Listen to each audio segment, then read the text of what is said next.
Boo! Boo! Ha ha ha! Welcome! Hello! Hello! Happy Monday! Happy Monday! I hope your Monday was good. Maybe starting or ending. I have no clue. Time zones. I hope it was good regardless, or that it is good. Welcome in. I want to... Let me do like a little speech, okay? I want to kind of explain and stuff. So, today we are going to be doing something really special. We are watching a video made by Geekouter, and the title, the tag for it, you know, is Drakengard to NieR Timeline Explained, Lore and Meaning. It's a 3-hour video, kind of, 2 hours and 50 minutes. And I want to kind of like watch it with you, and I want to like talk about NieR, and I love NieR, and NieR is like my favorite franchise ever. But I was not able to play Drakengard 1, Drakengard 2, Drakengard 3, NieR Reincarnation. I only played NieR Automata and NieR Replicant, but NieR Replicant has so many different endings, so I actually don't even know the lore for it. And when I check my Steam, let me see. Hello, Moxie. Maximo, hi. When I check my Steam, it says the last time I played NieR Replicant is in August 2022. That was the last time we streamed it, actually. So it's been a very long time, and so I'm kind of like excited to actually figure out how all the games are connected with each other. So one more time, let me actually just like copy paste the... Wait a second. This is the link to the video.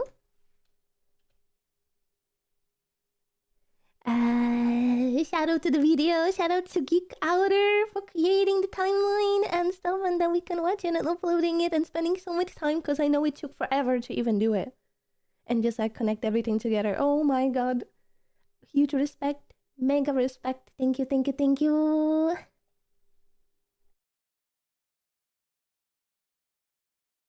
So please go and subscribe and like and watch the video too, please. Thank you. Please, we gotta show love for creating such a masterpiece of 3 hours of NieR. That's amazing.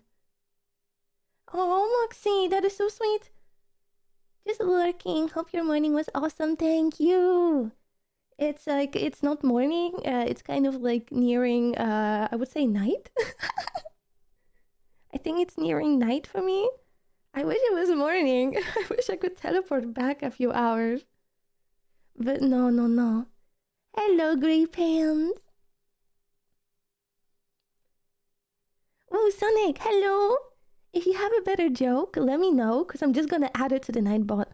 If you have a joke, you're like, oh, that would be a good joke to add to the command, tell me, because I'm just gonna add it. I'm never gonna remove that command, Grey Pants. You are my grandpa forever. Ever. Until you don't want to, of course. You know, I'm not gonna force, but... Until that day, you are my grandpa. Hello.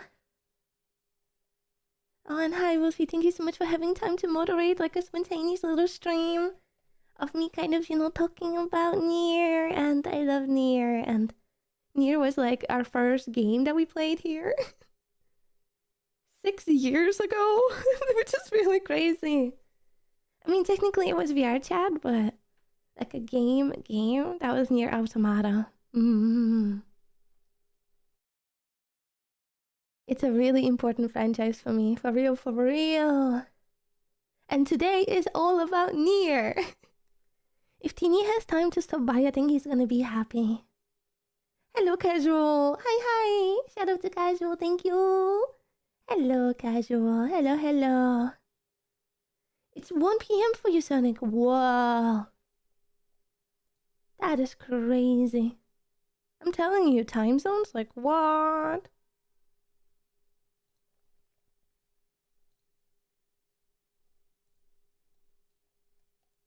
Hmm.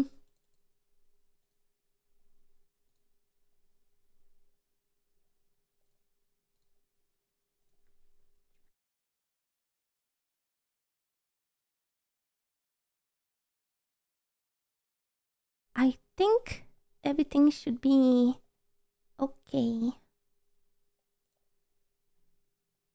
Okay. Last time, big shout out to Geekouter. I'm sorry, like chat is a little bit covering. The title is Drakengard to NieR Timeline Explain Lore and Meaning. I will add it to YouTube description. I already did, but I will. Yeah, it's there. Yes. Big shout out. Let's begin. I'm so excited. Also, for those that don't know NieR, I'm sorry, there's gonna be spoilers for a lot of different games actually. Just so you know, just so you are aware in case you want to play it, because those are really good. But this is kind of like in depth. Okay. Let's go.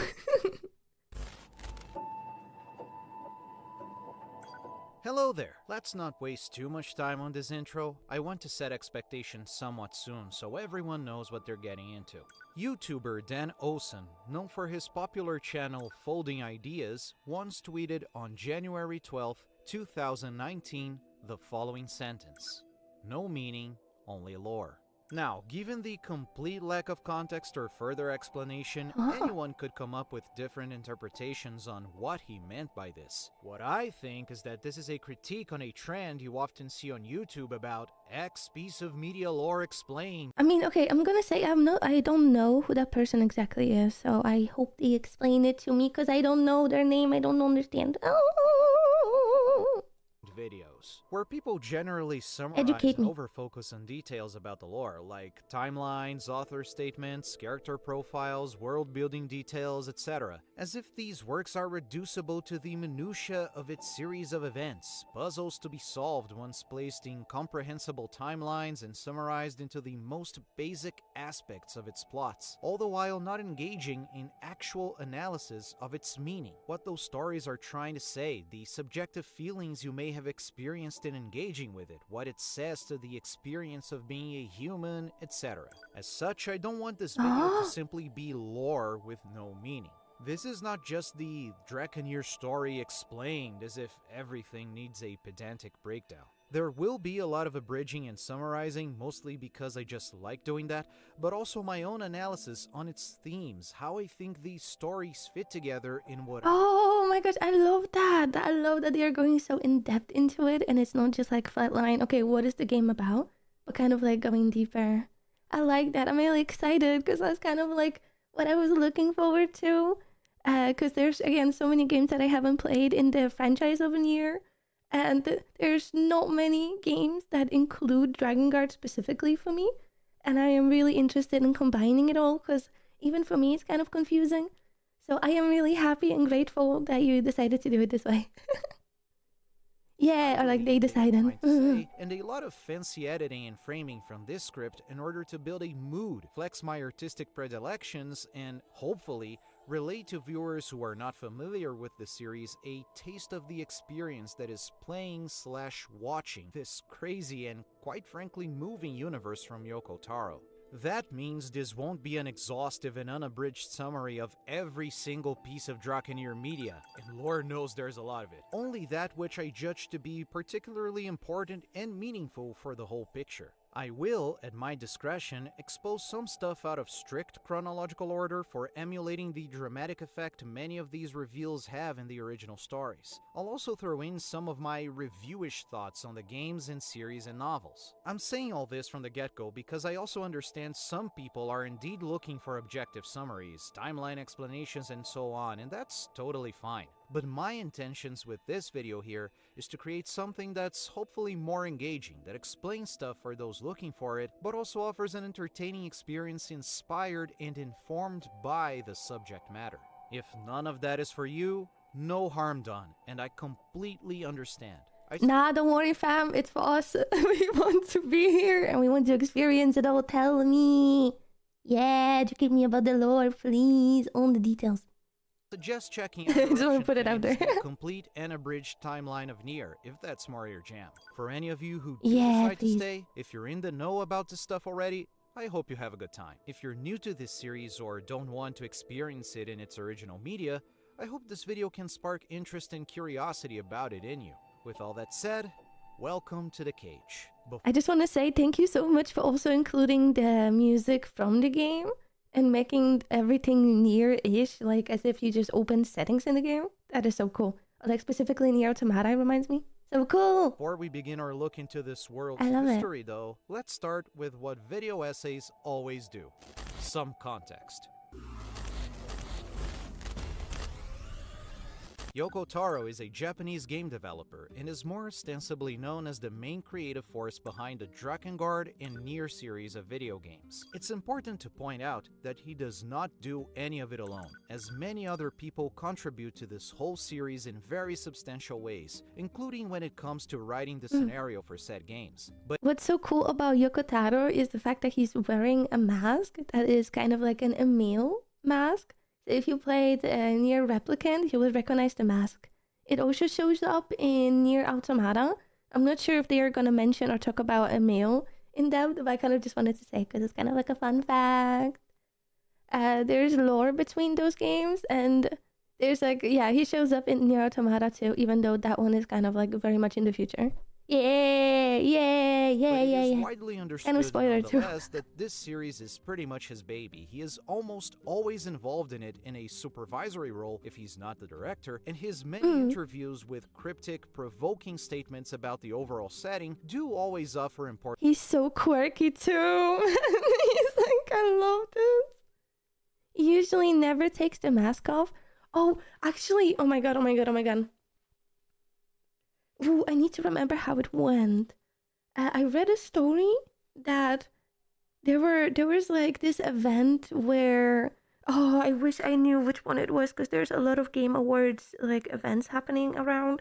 I don't remember which one it was. It was just kind of like a story. And I remember someone sitting right behind him, and at some point at the event, he was supposed to like go up at the scene, and then he just like took the helmet and put it on his head and walked up to the scene. So someone was legitimately sitting right behind him and nobody knew, you know? Because he's like wearing the helmet. He's wearing like the Emil mask, you know? And like, it's so cool. I think it's so cool that like you actually could stumble upon him on like a real event and you wouldn't even know. I think that's awesome. Hello, Radek. Welcome into NieR Day. All about NieR. Well, the best game stories are made by passionate people. He certainly looks excited. Yes, I know, right? I'm so excited too. Oh, bro, this is the perfect video from...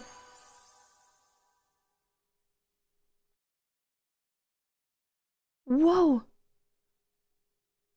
37 months. Thank you so much, Shadow. Thank you so much. Thank you so much. Thank you so much. Thank you so much. Thank you so much. Thank you so much. Thank you so much. Thank you so much. Thank you so much. Thank you so much. Thank you so much. Thank you so much, Shadow. Thank you so much for the support. Oh my gosh. Oh my gosh. Oh my gosh. Oh my gosh. And thank you so much, Radek, for the 3 stream strength. Thank you. Thank you. Thank you. Thank you. Important insights. So, for expediency's sake, this video is gonna treat him as the main glue holding it all together creatively. He's also notoriously uncomfortable at doing public appearances, so part of his persona is always showing up with this Emil mask. There are easily found images of his actual face online, but he's been on the record asking sites and the like to not feature his face on anything, so I'll obviously respect that. He is basically kind of like a VTuber if you think about it. That is so cool. Oh, hi, Vacaria Cutie Pie.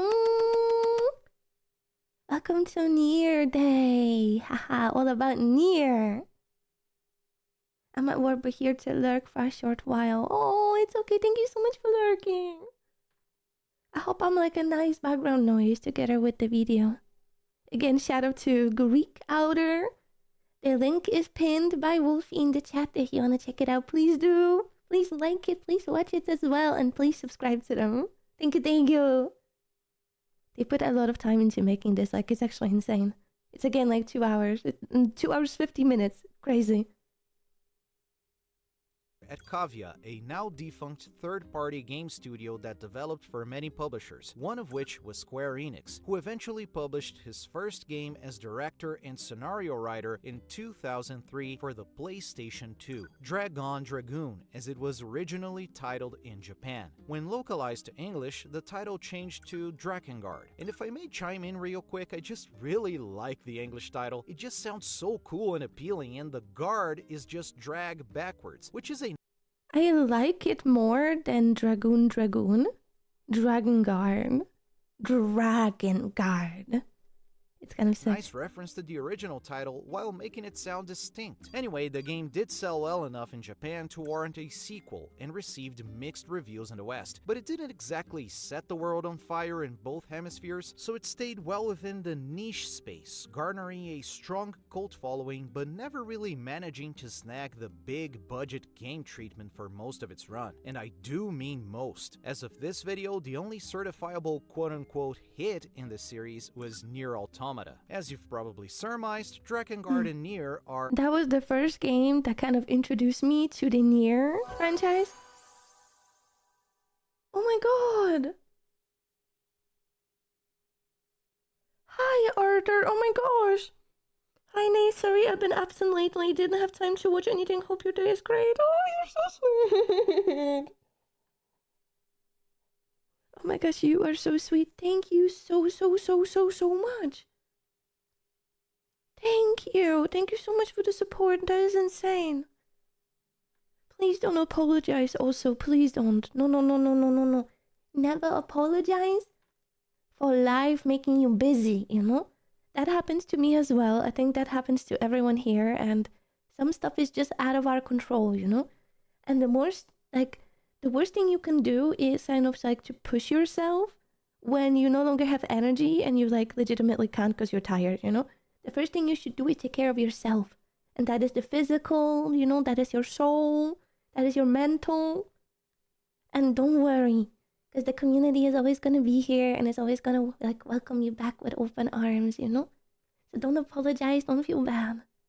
I'm just happy that we can talk and that you are saying hi and that you had a little bit of time today to stop by, and thank you for the support, because that's insane. That's like all extra and it just kind of blows my mind. Thank you. Thank you. Thank you. Thank you so much. Thank you. Are technically two different franchises, but they share the same setting in many convoluted ways. So once Automata became a hit, a lot of people, myself included, began delving into the history of this franchise, learning about its lore, playing older games, and engaging with side material. Oh, that is so cool that it started the same way as me, with how he got introduced into the story and the franchise. Oh, Teeny is here! I was crossing my fingers that you had time today to be here to enjoy NieR. From Drakengard to NieR Automata, with NieR Replicant, with NieR Reincarnation, and all the in-between. I'm so excited. One more shout out to Geekouter for creating this video. And the link is pinned in the chat. Thank you so much. Please, let's enjoy it together. Because it's insane. It's really insane. It's like such an intriguing story too. Hi, Sonic. Oh, sorry, no. Scorpion. Scorpion, hi. Hello, Scorpion on YouTube. Hello. But also, hi, Sonic. Hi, Sonic. Sonic said, Teeny. Hello. Side materials, one of the things that makes this series such an attractive subject for explained videos is the fact that while these games are sorta standalone stories, they are also, at least in my opinion, not really complete. Yoko Taro would tell you he considers each title a complete experience on its own, but I disagree on the account that so much relevant information regarding important cornerstones of these tales is buried under a mountain of multimedia works. I'm talking multiple novels, novels, short stories, lore books, drama He CDs, is actually manga. so right, because there is so much extra to NieR. And it's kind of like once you open that one Pandora box, you know? It's legitimately, that's what it is with NieR. It's insane amount of extra things around it. Oh my god. Oh my gosh, thank you so much, Unknown. Oh my gosh, thank you. Oh my god. Wait. I'm having a moment right now. I'm having a moment. This is kind of crazy.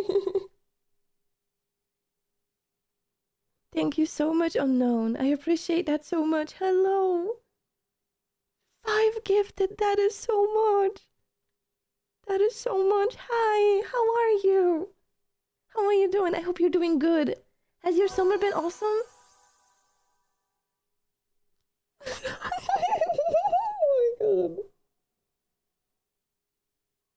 Oh my god. Oh my god. Oh my god. Oh my god. Oh my god. Oh my god.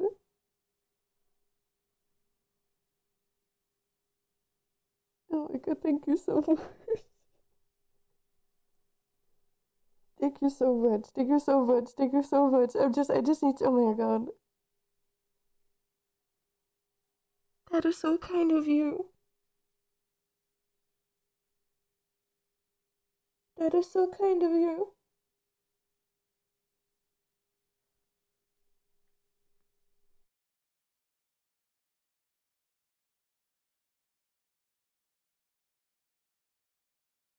I know, I really appreciate it. I really do. Like, you have no clue how much that means to me.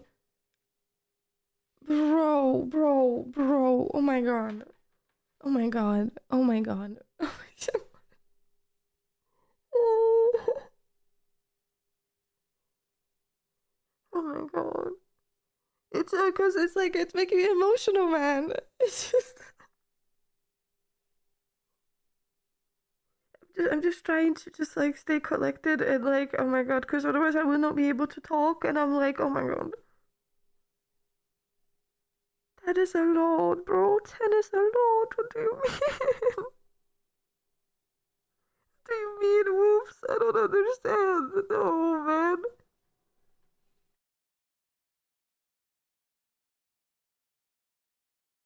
Thank you so much.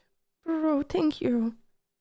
Thank you. Thank you. Like, for real, thank you.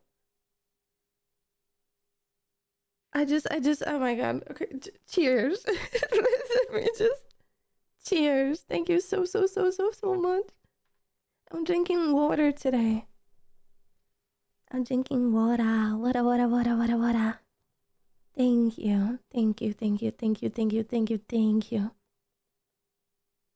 Yes, see you in a moment, Teeny. I'm excited to watch this video with you. Thank you. And cheers.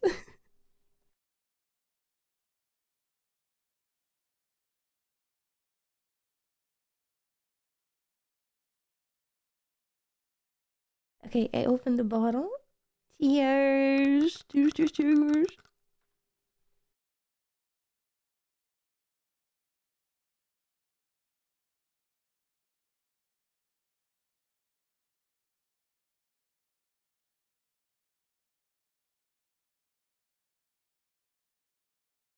Thank you. Welcome to NieR, everyone. NieR Day. Haha. Anime, live dramatic reads, stage plays, developer interviews, just really basically everything. And that volume of stuff is per main game. While you could say these games do feature complete plots on their own, a lot of very important details are left vague or just straight up unexplained, leading to all sorts of questions. Of course, as you see, sometimes these mysteries are half the fun of engaging with the series, and Taro himself is keenly aware of that, playing the part of a bit of a troll to his own audience as he entices people with little nuggets of lore or just refusing to answer no. Okay.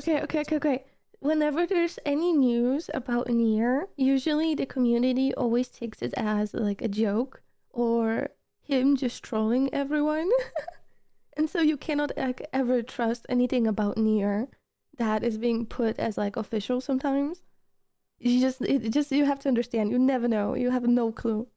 Everybody's It's kind of mind. crazy. Anyway, all of this is to say that sifting Thank you, through everyone. this much scattered material is daunting and confusing. And it also doesn't help that some of it can be pretty inconsistent between entries in a series that canonically takes place in a multiverse, so we never really know when something was retconned or is just taking place in an alternate timeline or something. So for the sake of simplicity and expediency, I will be sorta deciding what version of a certain event really counts, even though I'm sure if you scavenge enough of the lore, you may find some reason why everything is still canon somehow. It's very possible I'll make some mistakes, but I swear I've tried my best. Please don't be too mean in the comments correcting me. Also, a lot of this stuff is only officially available in Japan and was never released overseas, so most of the side materials, timelines, lore books, etc. were compiled and translated by passionate fans, and I'll be providing links to all such sources in the description. Okay, that was the context. So how about we begin our journey, shall we? On brand with making things confusing, I'm it excited. all I'm excited. I'm excited. begins with Drakengard 3. Yeah, that one is my favorite Drakengard game. It's basically a game that hates you, but at the same time, it's like it wants you to finish it, but you have to like really dedicate your time. And the end boss has nothing to do with the rest of the game. It's crazy. But before we get to that game's plot proper, we need to talk about a few happenings from early in the timeline that are not covered so well in the game itself because, as I'll soon explain, Drakengard 3 has an extensive backstory that's very much relegated to side materials. This universe's history starts out much like our own, until the year 856 AD, when a highly technological city springs into existence out of thin air at the Iberian Peninsula, bringing Oh, with it so a okay, so this multitude- is how it begins. Okay. I know the ending of Drakengard 3. I actually watched a stream on Twitch of a person playing through the game. It's really hard to get a hand of it, you know? Like buy it anywhere and play it. So it was really cool that they wanted to stream it. But I never knew how it actually like began from the beginning when it comes to lore and connecting everything together. So I'm very intrigued. I'm like really listening right now. of strange creatures, such as dragons, in what would later be called the power of magic.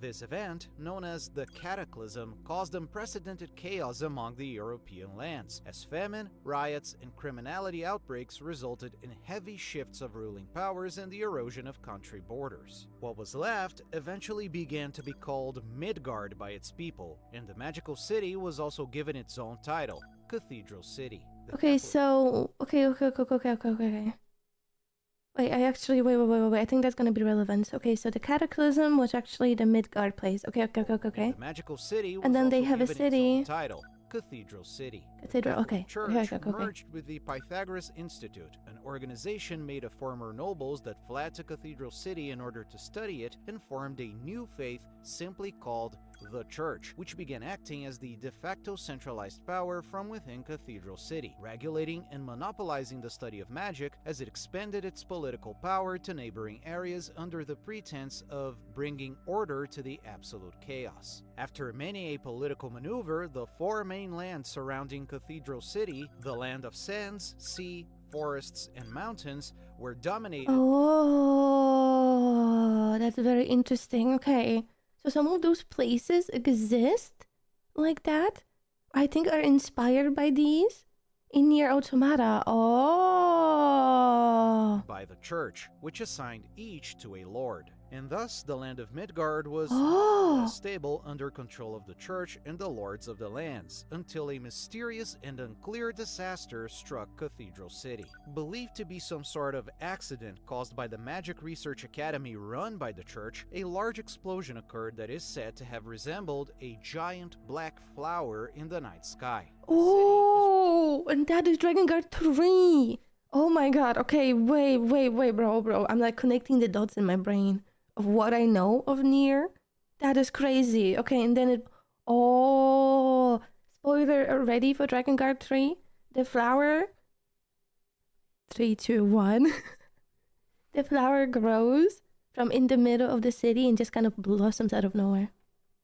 That's basically the ending of Drakengard It's 3. reduced to ruins, and much of its functionality is now lost. As the church deals with this crisis, life goes on in Midgard, but said life is very hard on the general populace as they are ruthlessly oppressed by the lords. However, on the year 998, all 4 evil rulers are defeated by 5 young women able to use the power of song. They are called intoners by the populace, and quickly become not only heroines, but objects of worship.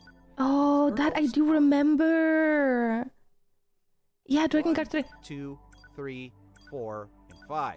Oh. That's their actual names. They take control of the church and become Midgard's de facto rulers under careful planning from one, the most intelligent of the bunch, who also assigns each sister as the new lords of the lands while she oversees everything from Cathedral City. And it is here that Drakengard 3's plot begins in earnest. Oh, this is so cool. Oh my god, oh my god, oh my god, oh my god, oh my god. When I watched it for the first time, I had such goosebumps. It's just such an epic cutscene. And like, kind of a trailer too. Technically a trailer, to be honest. Hello, Malolo. Hello, hello, hello. Welcome in. Hi, hi. Savage. Savage. I think you mean intoner. Zero, an apparently murderous lunatic, invades Cathedral City alongside a dragon called Michael, looking to kill her sisters, the Intoners. To Zero's surprise, one also seems to have a companion dragon, and she's eventually bested by her sister's combined assault, forced to retreat with a gravely wounded Michael. 1 year later, Zero sets off to murder her sisters again, this time with a flower blooming over her right eye, alongside Mikhail. You see, due to his wounds, Michael had to reincarnate to stay alive. Just so you guys know, reaching this part of the game takes insane amount of time. Hello, welcome back, Dini. Are you ready? Are you ready? Are you ready? Welcome everyone to NieR Day. Everything about NieR. NieR, and Drakengard, and Replicant, and Reincarnation. It means being reborn as a young, oblivious version of himself, because I guess dragons can do that. How many times have I told you? Don't roll around in the fucking mud! She's so epic. Okay, so anyway, Zero sets off on a quest to kill her sisters one by one for no apparent reason other than she really wants to do it, and eventually reaches 5 in the Land of Seas. She is there accompanied by her disciple, because apparently all 5 Intoners have one, and after the battle...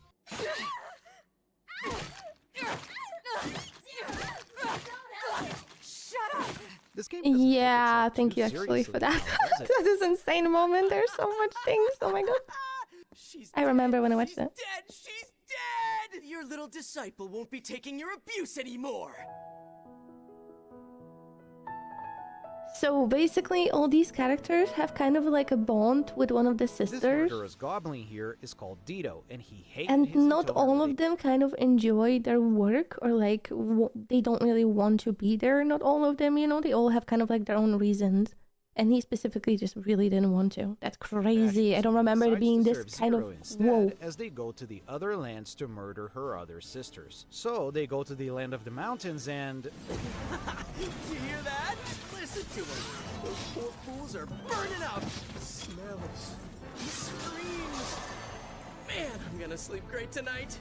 This guy is pretty weird. Anyway, 4 is the one ruling the land of mountains, and she really doesn't want to fight. Stop! I have to kill her. Why am I... What's going on? Everyone else is waiting for you. Where are they waiting? 3's in the land of forests, and 2's in the land of sands. They're both... Oh wow. Okay, I don't remember that either. Called for. So yeah, then she takes 4's disciple for herself because... I kill my sisters. I take their men. Go clean up. Front and rear.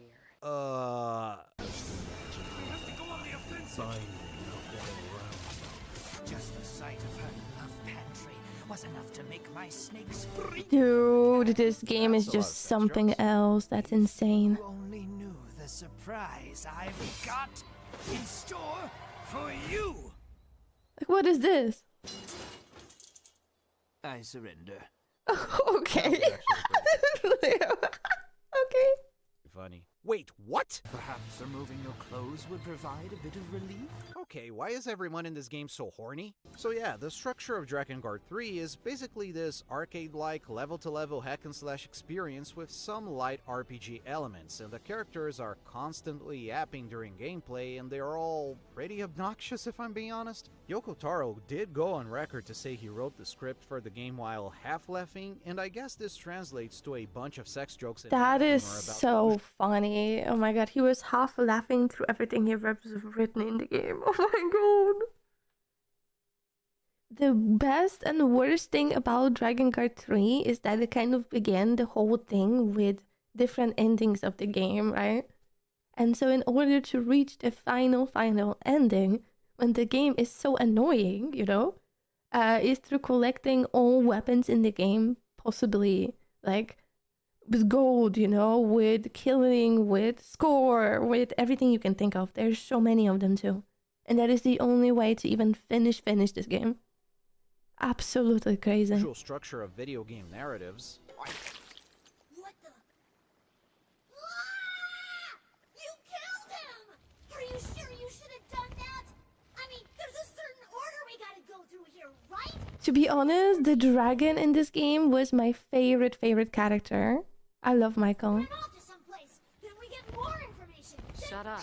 We'll find it if we keep walking. It all creates this parody-like, way too on-the-nose and light atmosphere that struggles for most of its runtime to build up to actually serious and dramatic moments because it just can't help itself from making one more sex joke, one more gaming-related quip, one more example of toilet humor. It also doesn't help that, in my personal opinion, the story fails to properly use its characters outside of the four The disciples thing of the is, guild. like, it's a good game, but the game does everything to make itself at least enjoyable as possible.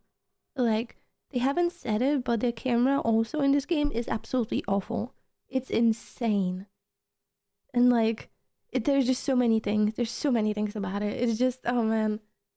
It's better to watch the gameplay because that's kind of what I did. It's also kind of really hard to get your hands on the game. But if you really want to, I want to watch it if you do. Then you have to stream it if you decide to. I don't mind watching it again. I couldn't do it though.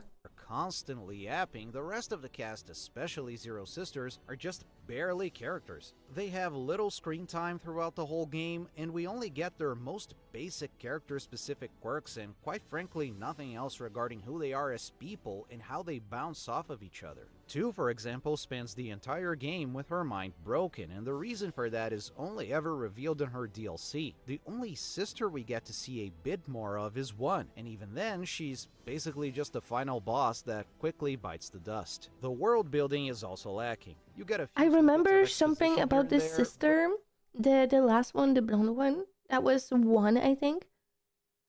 She basically had a sibling, so all of them have kind of like this book backstory to them. Not all of it is kind of relevant because like they are not there for that very long, like he's kind of saying. But I remember the last one that he did was, the blonde one, because her name is 1, so it's hard to say. She had a sibling, and she kind of grew him, or like he grew. NieR is just like, understand, it's just such a weird universe. So whatever happens is like completely not realistic, but it happens, and it somehow works. From her rib, from what I remember, like a piece of it, and then he kind of grew, and then she wasn't alone, something like that. That was crazy. That was a crazy reveal. but we don't actually really see this world Nom. existing, coming alive. I'm munching. Due to the game's structure and for what I assume were budgetary constraints, there's no towns, there's no civilian NPCs, just this succession of empty arenas and corridors full of enemy soldiers and monsters screaming for their lives, in order to remind you that you're killing a lot of people. Thank you, No one beside your Goldfeet. dragon, your disciples, and the targets you have to kill to advance the game, making it all look and feel very artificial as you're constantly reminded that this is a game world that works in a game-like logic. The game itself also isn't very, Good, it runs poorly, the basic game loop is very repetitive, bosses are spongy, the combat systems are very basic and spammy, hitboxes are janky, it all just sort of becomes this chore to go through. The lack of And there's backstory just and so character- much more that it just doesn't work in this game, but it's still so good. Like, only Yoko Taro could create something like this, I Yuri, swear. however, is especially egregious for Zero, the protagonist. Who is she? What is her deal? Why is she so sadistic? And why does she want to kill her sisters like this? Where do these intoners even come from? To be fair, the game does get around to it eventually close to its very end, but to me, it is too little too late, and it's all told in a boring monologue instead of a flashback. I don't You can remember see that, there actually. I is don't remember something why. there, though. Occasionally, the atmosphere, the designs, the cryptic exposition, the soundtrack all kick into high gear, and you get interested in what's going on, what it all means, what these characters want and feel outside of being horn dogs. But there's little to no payoff, and that's because almost everything actually interesting about the story is relegated to numerous novellas, the most important of which being the one that actually details Zero's backstory before the events of the game. A reign to end, and a flower to begin. During the reign of Oh! the oppressive lords, Zero was born to extreme poverty. She was given Okay, so in the game, she kind of gets the flower because she dies, and then the flower kind of like saves her life, and that's why she has the flower in Drakengard 3. But before that, I have no clue. This is so interesting. no name and was physically abused by her mother, who sold her into prostitution as a young girl. At the Holy brothel, moly. She met another unnamed girl, her first and only friend in life. This girl gave her the name Rose after the color of her eyes, and by the same token, Rose called her Indigo. They both planned to rob and escape the brothel, but Indigo betrayed Rose and ran away with the money alongside a patron of the brothel. The lesson Rose learned from this was that she was the one at fault for being stupid enough to trust someone else. No, it's not her Sometime later, fault. she Oh my robbed and escaped the god. brothel by herself, slaughtering not only her pursuers, but every single person there, including the women. She was later caught by bandits who in turn stole her bounty from her. Another dark lesson was learned.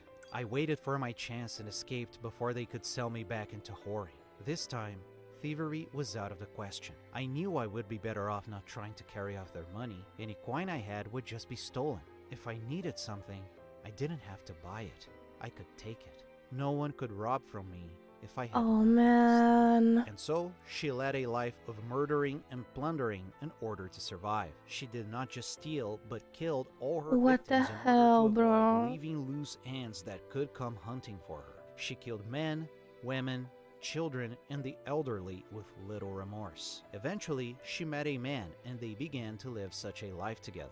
While she became fond of him, she never forgot the lesson she learned from Indigo. There was an unspecified scourge assailing the lands, one that gradually languished the body until Oh, it she never died of trusted death. again. Rose was infected by it. The man planned to capture her in her sleep to claim She was infected by a virus/disease? Oh my the god. bounty placed on her head. Rose's sickness had not progressed far enough for her to be unable to fend for herself, however, and she stabbed his guts by instinct in the dead of night. After this, she continued her life as a thieving murderer, Oh. increasingly desensitized to the brutality she inflicted upon others. And also Her body sick. count got so large, she became a well-known wanted criminal, and eventually her appearance was identified, her sickness worsened, and she was caught. After a severe bout of whiplashes, she was sentenced to be publicly executed at a town square on a rainy day. Alongside her were other 5 girls sentenced to the same fate by Oh, organizing that's why a there's rebellion 1, 2, 3, 4, 5, and she's 0. Oh my god. against the Lord of Oh, it's kind of like... No, wait. I remember from the ending of Drakengard 3, they all were kind of connected, and I think the theory was that like all of those were kind of like a part of our personality. But now I'm kind of confused with that segment when I see this. that land. They were brutalized and left at the square alongside Rose, and it was decided that the last one to survive would be burned alive. The only survivor of the group was a small young girl with blonde short hair, blinded by the torture she went through. So The girl one. struck conversation as she clung to life by sheer force of will, asking Rose her name. "I don't have a name," Rose answered. I don't have anything. No coin, no house, no family or friends or a lover. Nothing at all. I give nothing new meaning. All I have is this life, which is about to fade away alongside everything else. I wound up with zero. Jack shit. The girl kept repeating a mantra that grew ever fainter. What we did was right. And Rose did agree to that. Once the girl spasmed and turned quiet, Rose I mean, they knew just she tried was to the last survive, you know what I mean? and Like, then what the hell can you do in that situation and in the world when there's also like so much evil and there's so many monsters and like, oh my god. she realized how much of a And your city spawns out of nowhere also as well. Like, boom, and it exists. Like, what do you do? waste her whole life was. How she threw it all away because of this cruel, senseless world that time and time again would brutalize so her sad. into a cynical murderer. A world where someone truly just and kind, such as this blinded girl, was tortured and left to die alongside a monster like her. She was Oh, she's not a monster. enraged at this unfair world. I hated the world.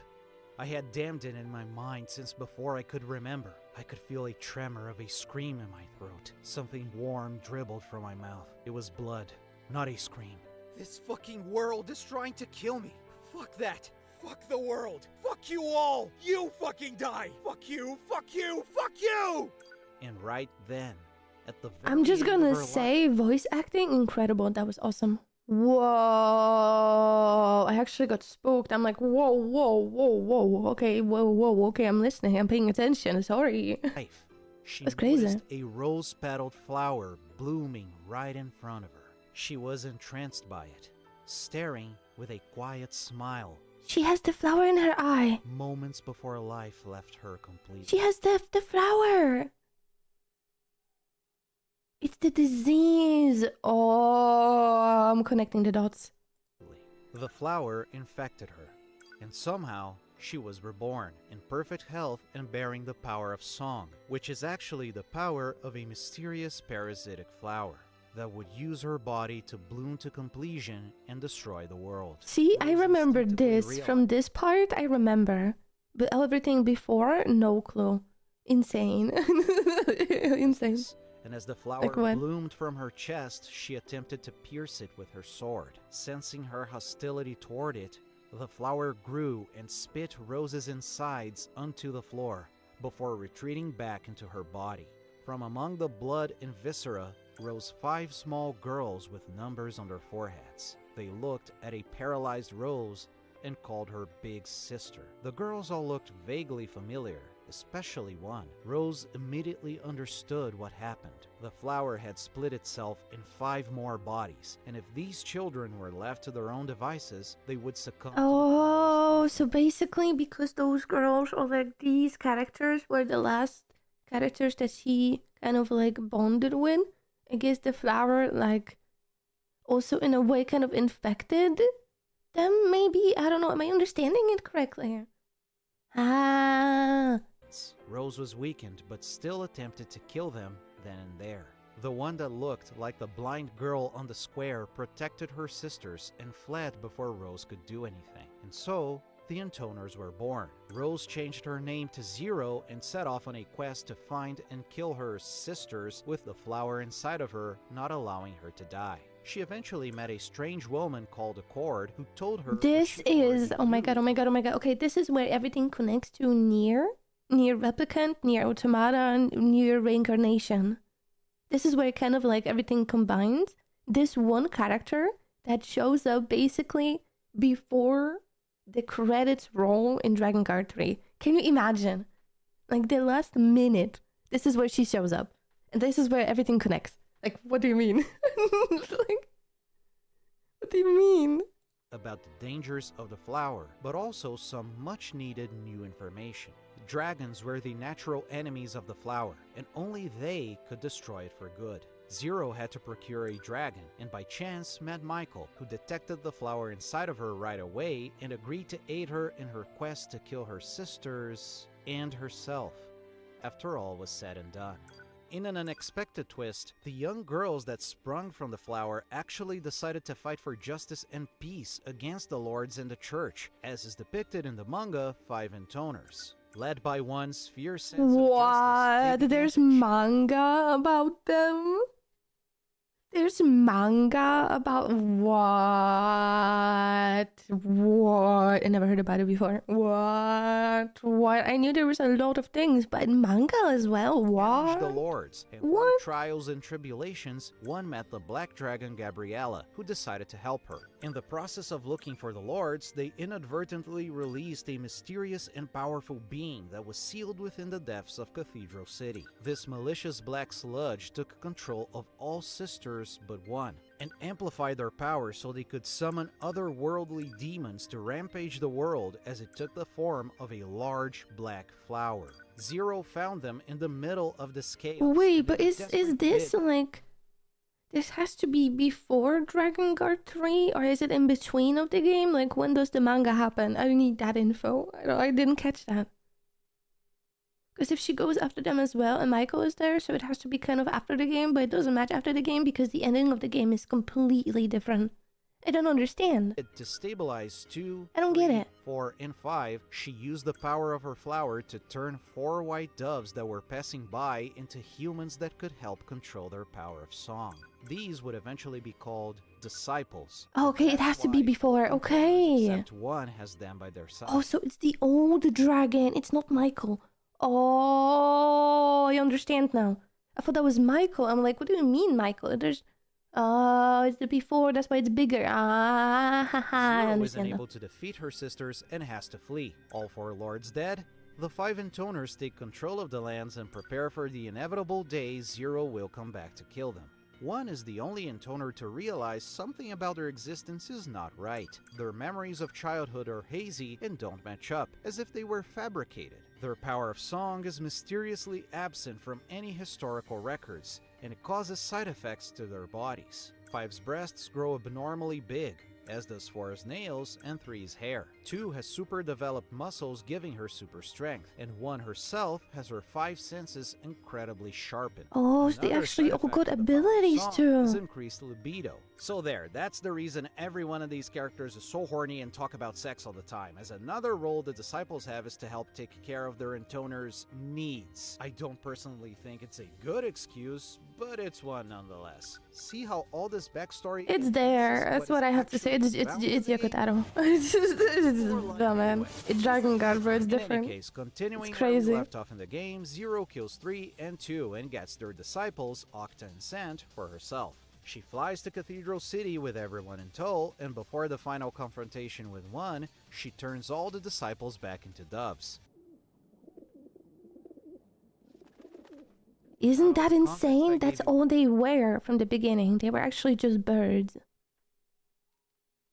Earlier, this scene is pretty random and funny. She fights 1 and her dragon Gabriel, which is a berserker form of Gabriella because dragons are capable of trading their intelligence for great power. But Mikhail is unfortunately defeated and killed. Zero, having grown fond of this silly goose but never admitting it, flies into a rage and manages to defeat 1. When she turns around to mourn Mikhail, she's flanked by someone that looks just like 1 and reveals himself to be her secret twin Yeah, brother. so this is the thing that I mentioned a little bit before, like maybe 20 minutes ago, about like the blonde girl not wanting to be alone, and then they kind of like, because of the flower and things, they can create more, right? That is the moment. Same way Zero was capable of creating disciples, 1 created a male copy of her to stave off loneliness. And yes, Brother 1's novella does indeed confirm they had sex. Brother 1 has his robes painted crimson by Zero's blood, who is now finally dead because his sword was made out of one of Gabriella's fangs, and walks away while madly ranting about Whoa, one of creating the a new fang! church in honor of his dead sister. And then we get this little cut. A sword made out of a dragon's fang. That's insane. I should have known this branch would also end like this. Seems like we should have taken a different branch somewhere along the way. I guess this is as good a time as any to explain how endings work in these games. Ever since the first Drakengard, each game has multiple sequentially unlockable endings that are ordered alphabetically. These work as what-if scenarios and, generally speaking, are not really alternate endings per se, since the whole story experience is predicated on you replaying certain sections under certain circumstances to get all of them. they are dramatically written. But it's also, they are kind of connected. That's what's so cool about Yoko Taro's games is, even though there are so many different endings, they are all kind of one giant story. And at the end of it, it kind of somehow makes sense, which is the most insane thing about it. Written and set up to work in that order, which can be a bit confusing for newcomers after the first credits roll, but that's just how it goes. Drakengard 3 features 4 endings, or how they began to specifically be called since this game, branches. It also introduces us to this enigmatic character named Accord, a girl that's later revealed to be This one part and everything here I have never seen before, so I'm also just paying really good attention right now. several androids with the ability to jump between timelines and close branches they consider hopeless. Accord states numerous times her job is to observe all timelines, especially people she calls singularities, but they have orders not to interfere. Now, if you're in the know, I don't understand who she works for and why she is there. I don't know if she's kind of like a NieR Automata, like one of them. I have no clue. And I need answers. This has been bothering me for years.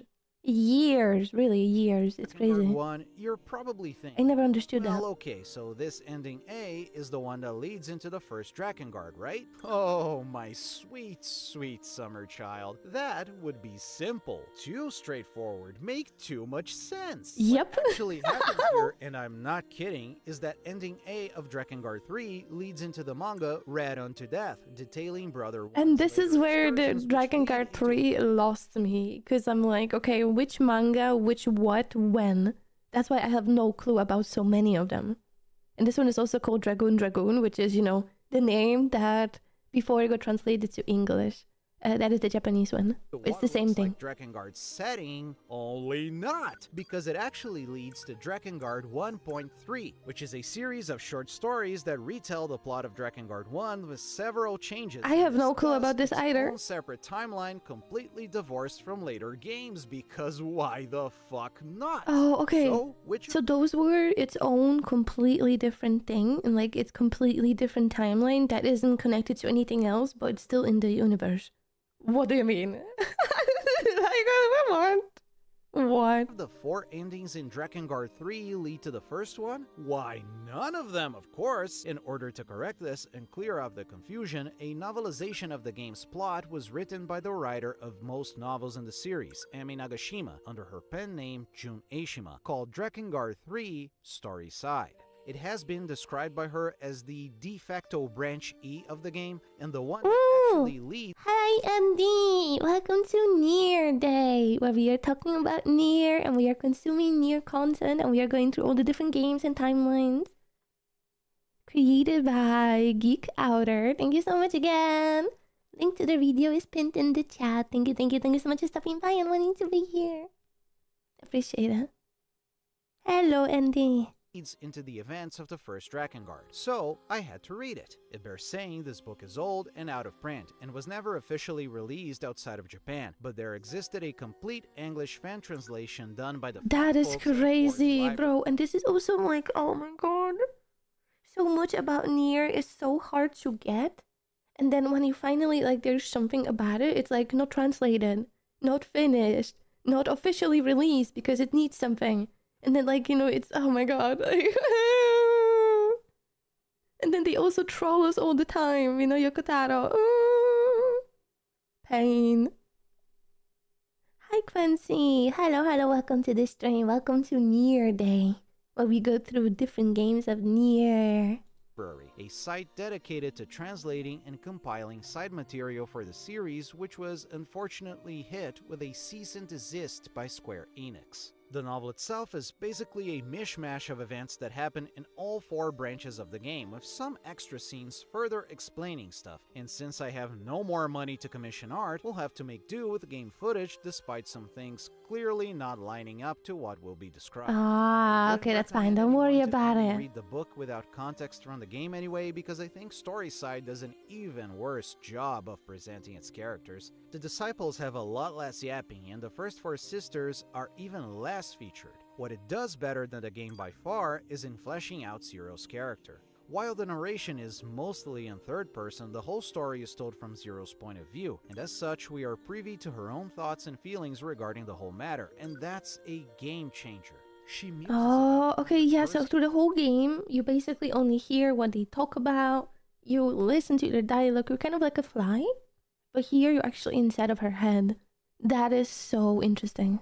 and she's always been, and how much Such a it different hurts her perspective to too. be doing all this senseless killing, and her sense of guilt over having to murder these young girls and eventually sacrifice the disciples' humanity to clean up her mess. She makes a front as this bloodthirsty killer out of pride and because she feels she does not deserve redemption or forgiveness after all she's done. She notices her sisters seem to take up the appearances of girls she met before in her life. Remembering Five in particular being a nun she slaughtered, she theorizes all her sisters' personalities are perverted facets of her own. Five is greedy and impulsive, like she once was before escaping the brothel by herself.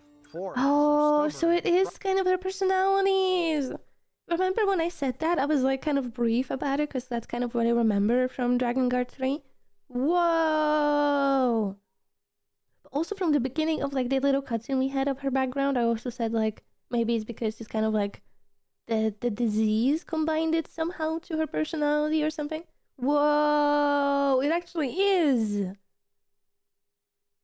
And then she's kind of shy and anxious. Oh my prideful, and god. naive younger self when she was sold to the brothel. 3 is her obsessive, odd, and candidly violent side. 2 is the kind of idealized person she imagined herself as if she drew a better lot in life. And 1, she doesn't really know. 1 clearly takes the shape of the blind girl she met on her execution, but outside of that, 0 is clueless as to what aspect of her could someone so honorable and just represent. Maybe She like kills 5 friendship and or ends something. Tito, much like in Bond the with game, someone. But things change more substantially from there. She goes to the land of mountains and finds Decadus has been kicked out by an over-paranoid 4 who murdered her entire staff and populace due to the mental instability caused by the flower, so they kill her. Meanwhile, 1 and her brother go investigate some mysterious blight going around the land of forests, suspicious that 3's highly unethical experiments, which is making dolls out of human skin and organs, may be the cause of it.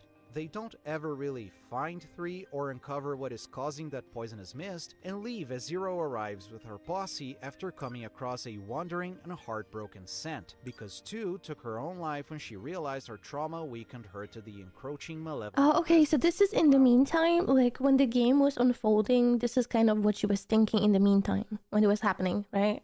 That's so cool. They Okay, find Octa there, I'm following. he surrenders like in the game, and they come across that weird mist, which is revealed to raise zombies. They eventually encounter 5 as a big, strong undead herself, kept in such a state by the power of the flower. This causes Dito to immediately defect 0's party, since a world of rotting flesh and ugliness is what he actually finds beautiful. Yes, he thinks disgusting. Oh, I don't like him at Horror all, things are man. nice to look at, feeling misplaced in a world that very much disagrees with him. He summons 5's demon, Fanuel, by himself, incensed That and boy, confused, like the guy, you know, that rather character is the as worst one 0 for me. fights 5, not knowing that doing so without the aid of I actually, to be honest, I don't think I like any of the companions in this game either. Like, I don't know. they'll spend all their magic energy and It is therefore kinda revert weird. to doves. 5 is defeated, 2 disciples are down, and the other 2 now know their true nature. There's still 3 to contend with, and in fighting her, Decadus sacrifices himself, summoning 4's demon, Armaros. Even so, 3 still stands, and her disciple, Octa, summons another demon by himself in order to stop her insane doll making.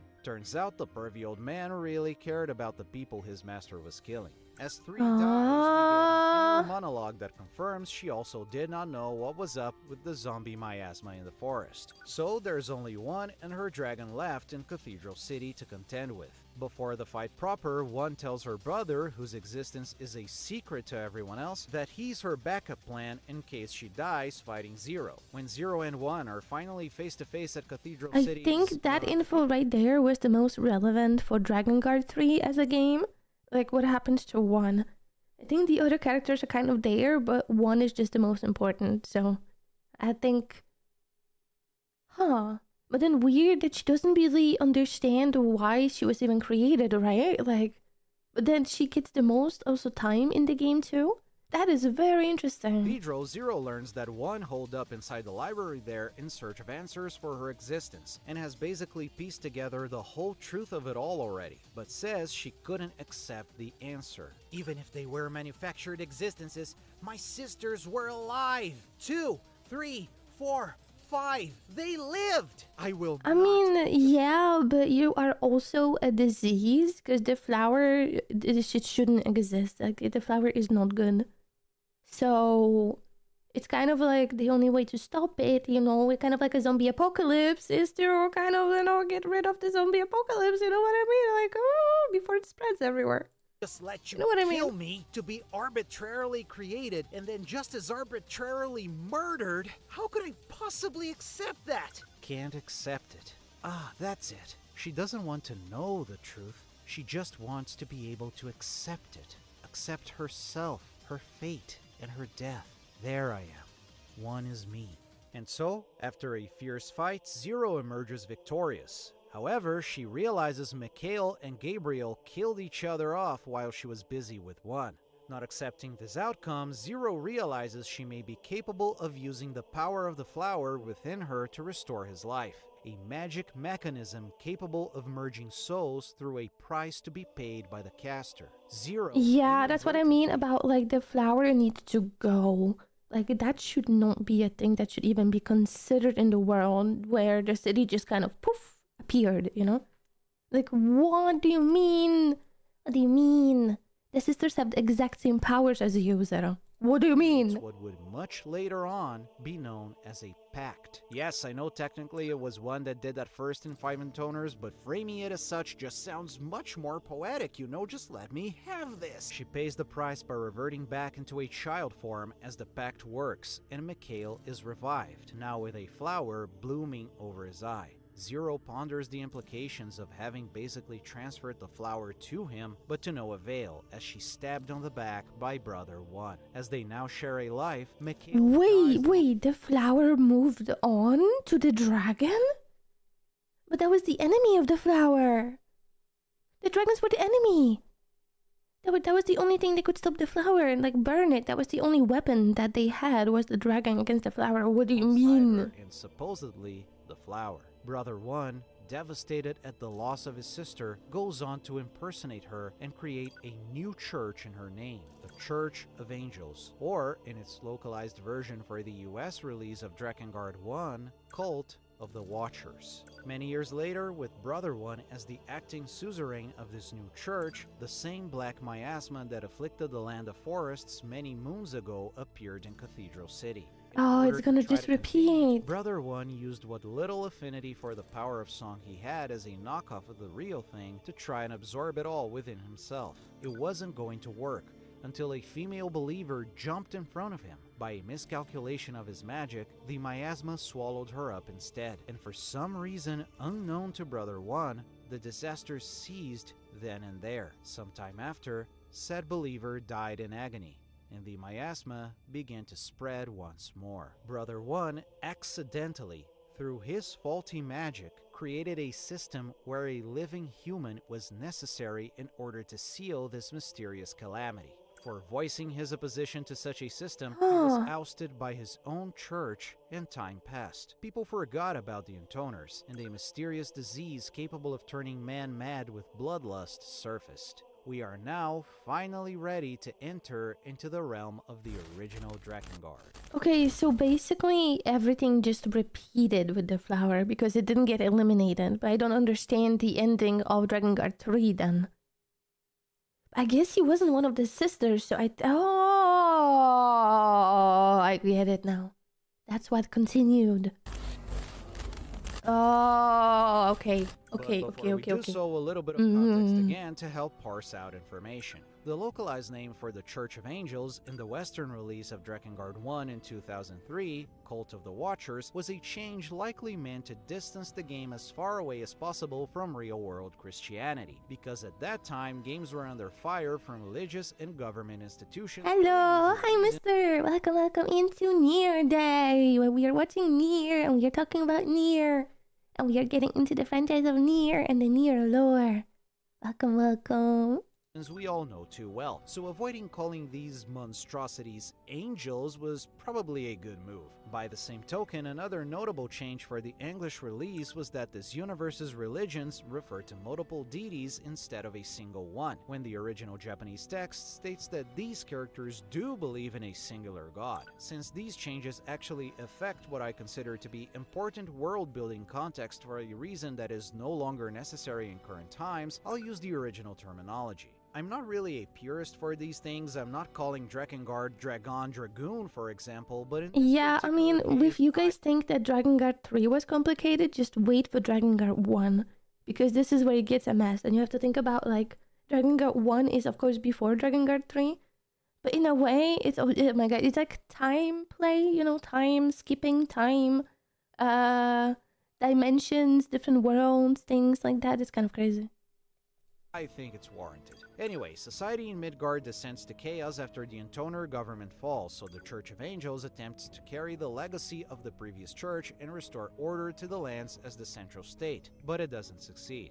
New nations are born, dissolved, and reshuffled across the lands, and the church itself suffers from internal political struggle that splits its own political power and beliefs after Brother One is ousted as the suzerain and the highly controversial seal system is put in place. It eventually comes to a point around the year 1025 in that we have two warring factions in Midgard. The Union, a coalition of several small provinces and kingdoms, and the Empire, a much larger religious theocracy. Okay, that's easy to remember, like red and blue. Okay, two different empires, the same world, this date. Okay, simple. The Church of Angels, with A little bit more simple than the other one. Being called the Imperial Capital. The Empire is trying to conquer all of Midgard, and their army seems to be comprised of much stronger, ruthless soldiers whose eyes glow red. That's because of what's called the red eye disease. Oh, so it's like the eyes of the other sister.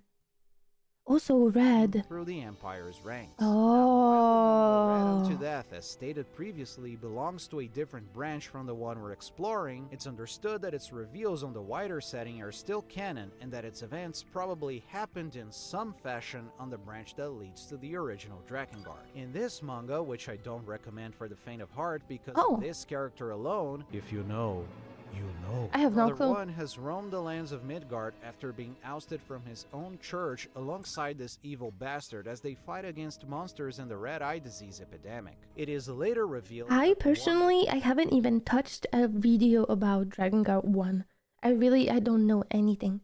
Only the mentions that sometimes there are when you talk about Drakengard 3 is what I know. That's why I think it's like, oh my god, bro. Responsible for Bro. in the first place is Brother One himself, unbeknownst to him. This is where it gets complicated for me. Information clarifying why it's I don't know who all those characters are, and that's why I'm already so confused. exactly. It's understood that Brother One is the last remnant of the flower, and this disease that basically turns people crazy and violent is another mechanism from that entity bent on harming humanity. By the year 1099, the war between the Union and the Empire is in full swing. Okay, so a bad guy had a disease, and the disease was the flower, and that was the first time it was shown? Or, maybe not even first time, maybe the biggest time that the flower attacked? Maybe something like that? That's why there's war? Question mark? Kaim.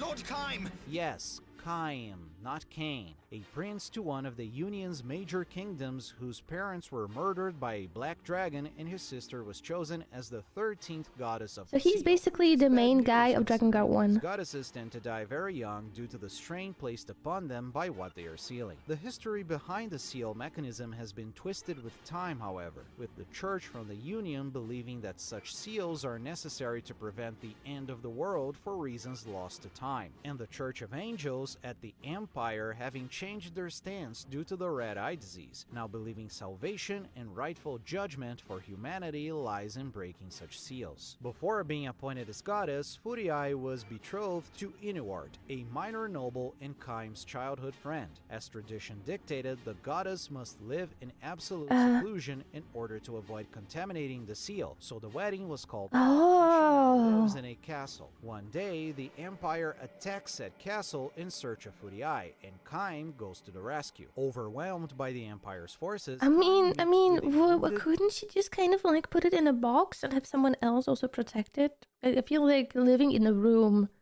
is one of the worst fates you can have, just like one room only. What? Red dragon named What? Angelus, as they are surrounded by enemy forces. Unwilling to accept defeat, Kaim offers to form a pact with a life form he despises in order to gain power. Angelus, not wishing to die, begrudgingly accepts, and they form a pact at the expense Oh, of this is how you each, form a which, pact with a if you ask me, is dragon. a pretty clever way to integrate a silent protagonist into your story. That's the setup for the original Drakengard. And look, I played through it because in making this video, I figured I shouldn't just watch the cutscenes and regurgitate fan translations. I needed to experience these games. I hadn't played any Drakengard game before, and while Drakengard 3 has a bunch of issues in my opinion, it's a serviceable game. But Drakengard 1 for the PlayStation 2? Look, I won't mince words, I think this game is fucking terrible. Like, Oh no my god, shade don't at tell me anyone- it's worse than Drakengard 3. Bro, I swear I would never stop saying it. Drakengard 3 is a game that hates you, but at the same time, it wants you to commit. Like 100% commit, full in, 100. It's insane that Drakengard 1 is even worse, bro. It's insane.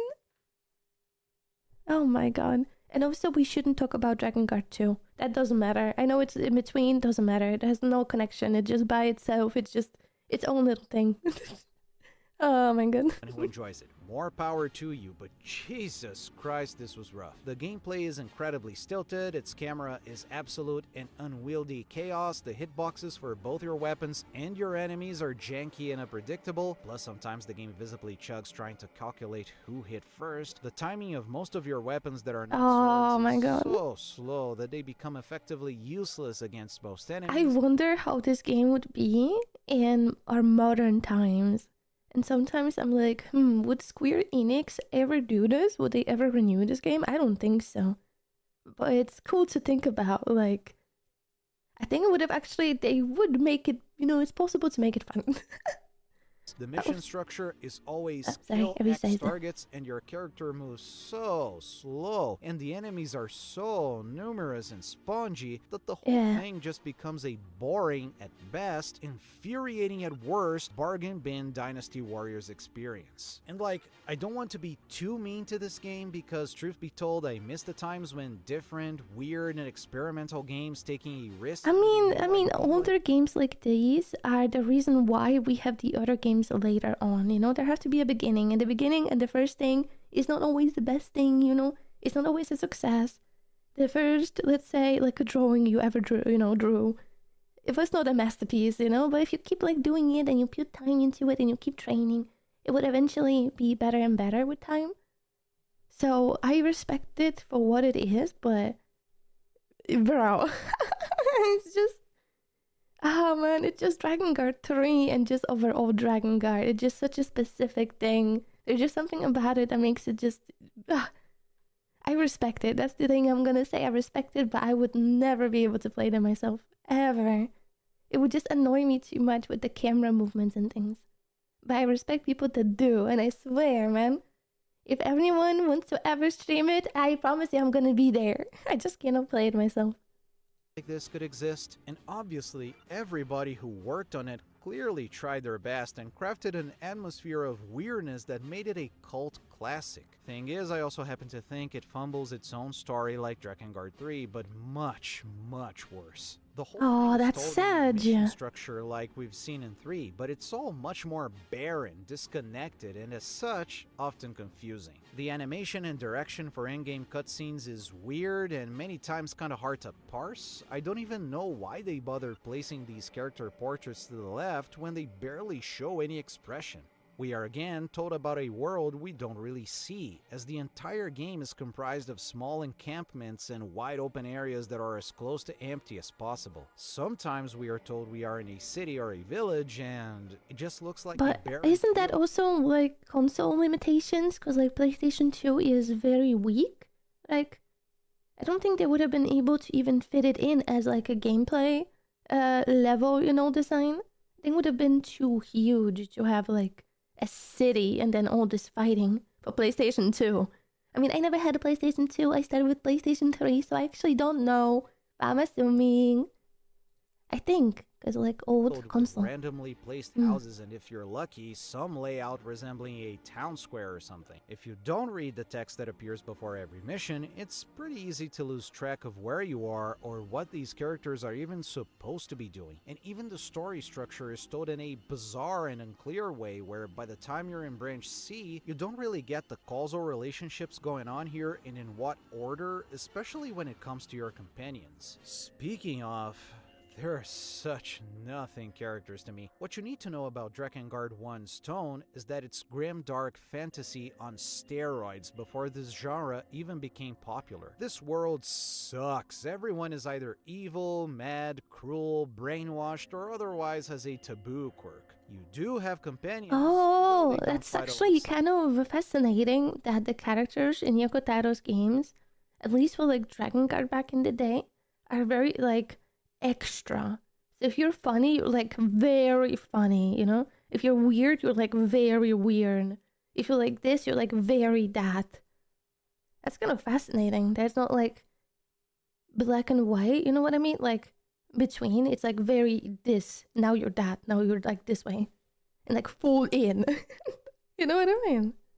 That's fascinating to just me. trade places with them up to 3 times during missions. They also just don't talk or otherwise participate in the plot until the very end of the game in some chapters dedicated to them. So yeah, the cast. We have Kaim, who literally doesn't speak a single word after his pact, but is characterized by the people around him constantly stating he's a bloodthirsty maniac who wishes to murder the entire empire one by one as revenge. In an interview many years later for promotion of Drakengard 3, Yoko Taro did mention that Drakengard and NieR were all in part inspired by his musings on violence. More specifically, this video game trope of the player character just killing hundreds of people without repercussion. And what would lead someone to realistically become like that? Drakengard 1, 3, and the original... Okay, but like what games could that be? Where you just, I mean, okay, any... Maybe like a zombie game where you just kind of smash and like go through it and you have sometimes like a little bit of lore, like killing floor, and you just kind of destroy. But for that time, I'm actually curious what inspired him to create Drakengard. Or Dragoon. Here, all inspect different hypotheses for how and why someone could become like this. So you could say Kaim is a subversion/commentary on this trend. He murders hundreds of people every stage, and as such is observed by the world around him to be particularly sadistic and insane. Too bad we never really get anything out of it other than characters dismayed at I the violence mean, he what's so commits and interesting about stories like these are the consequences of what the characters do, you know? But if you remove the consequences and you're just kind of like, you're able to just do anything, I understand why it can be a little frustrating to go through this game. sometimes even encouraging or praising him for it. Plus, the game just straight up forces you to kill everyone in order to progress anyway, so even if you, the player, feels guilty over, say, killing children, you and Kaim literally don't get a say in it. Then we have Inuart, the childhood friend who's jealous of Kaim. He's basically like a because he's weaker weapon. than him and is A weapon spawned upon character. by his ex-fiancée Furiai. Yes, you heard it right. Oh. Furiai's whole deal is that she has the hots for her own brother. Well, that, and she's a perpetual maiden in distress because this inferiority complex makes Inuart eventually succumb to the red eye disease and kidnap Furiai on the promise that the church will find a way not to kill her. There's Verdelay, who's a hierarch priest for the unspecified religion of the Union, who's constantly I already lost the panicking plot over what this seals game being is about, by the broken way. and making I sure actually no already one lost is it. doomed all of the time. Okay, And so there's Mana. war, but at the same time there's the disease, and at the same time he has to save the sister. At the same time, the dude that has to marry the sister has a disease now, and he's what? What is this Acting game? suzerain for the Church of Angels, and you'll notice she has a stark resemblance to Brother One, and that's because he banged a chick off screen after he was ousted from the church, thus starting a legacy that would supposedly pass on some small fragment of the power of the flower. She is being brainwashed by whatever existence is behind the red eye disease. Then there's your companion. Wait. Okay, so Drakengard 3 is before Drakengard 1? Or did they somehow teleport with the timeline situation? Because right now I feel like they changed chronological order. That's a hard word, don't judge me. First one you meet is Leonard, a priest who's a... I want you to know that YouTube forces me to do this if I want to have a chance at monetization. A PDF file who made a pact with a fairy in exchange for his sight. Later on, you meet Ariosh, an elf whose husband and son were slaughtered by the Imperial Army in front of her. She lost her sanity to this, so naturally she's now... Yeah, Teeny, but that one character that was him later on, that's like from Drakengard 3, the brother, that's like his kid that was there, like the tiny boy. So that's why I'm confused now. Children. She made a But that's just, Yoko Taro. That's just the game. And lastly, and by that I mean after getting 3 of the it doesn't get easier. We meet Sere, Mana's twin sister. He's a well-meaning and pure-hearted kid, but had a troubled family life. His family was made up of traditional golem sorcerers, but only he inherited that power, so his mother openly treated him as the favorite while verbally and physically abusing Mana. Unaware his sister has become the Church of Angels acting suzerain, he searches for her due to his guilt of allowing her abuse as he basked in their mother's love. He made a pact with Golan in exchange for time, meaning he never grows up. At least to me, none of these characters is particularly interesting or even fleshed out. Like I said, many of them don't even get to chime in during most of the I don't story. think they are relevant for the bigger plot either, when I'm just like listening to all of it.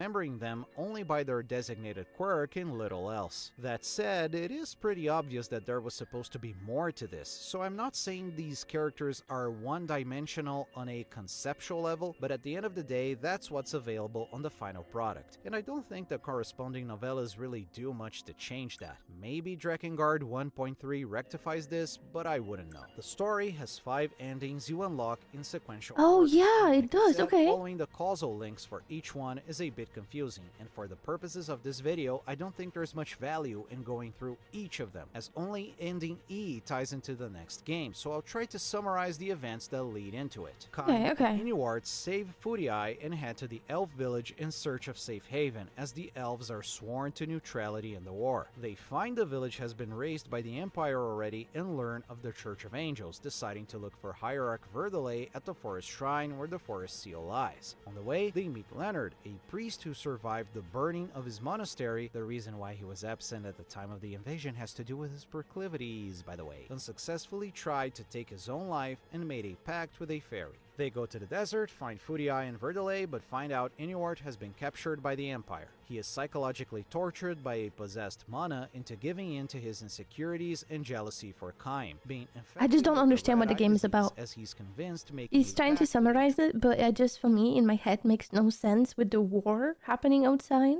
I feel like that's what's kind of like what was happening with that, like who's winning? Is anybody winning? Dragon is the only way to save Fudii from her fate. The Empire successfully destroys the Oh, there we defeat go. seal, and the party hears a mysterious Okay, so voice Empire, coming which from I think was direction the red one, destroys the seal that was supposed to protect the Earth. I think that's what's happening right now. of an Empire jail. They search the source of the voice, and it turns out to be Ariosh, who almost immediately tries to eat Kaim before Verdale casts a spell to control her mind. Back in camp, Inuart finds them alongside his black dragon. To revealing The eat? price he paid for the pact was his ability to make music. He wants to convince Fudii to come with him to the Empire where she'll be saved, which obviously doesn't fly well with Kaim, Oh, so and this is where the music comes in because it's the song of the flower. I think that has something to do with it. takes her by force and leaves. Welcome to a world without song. Okay, that line was pretty cool. After Angelus's wounds heal, Kai flies in pursuit of Inuart, but gets sidetracked by a little boy named Sire who's made a pact with a Golan, and he's looking for his missing sister, being sure she's somewhere in a valley of mountains. The party decides to help, especially Leonard. Oh no! I mean, I guess Ariosh also wants to help out, and oh no! They are unsuccessful, but Sire travels with them now. For some reason, they go to the ocean. It's the chapter that unlocks after you've gone through all of your companion's specific chapters. I just don't get it. Leonard somehow found out there's an Imperial ocean fortress where Footy-Eye is being held, so they storm the place and there they find Mana. Sirei tries to talk sense into her, but she's too far gone in her possession by... Yeah, so that is the kid of the dude from Drakengard 3. That's what I understand right now. Like, it's so complicated. All the other characters, I don't understand who they are, the reasoning. But I know this person, I know this kid, I know this character, I understand that.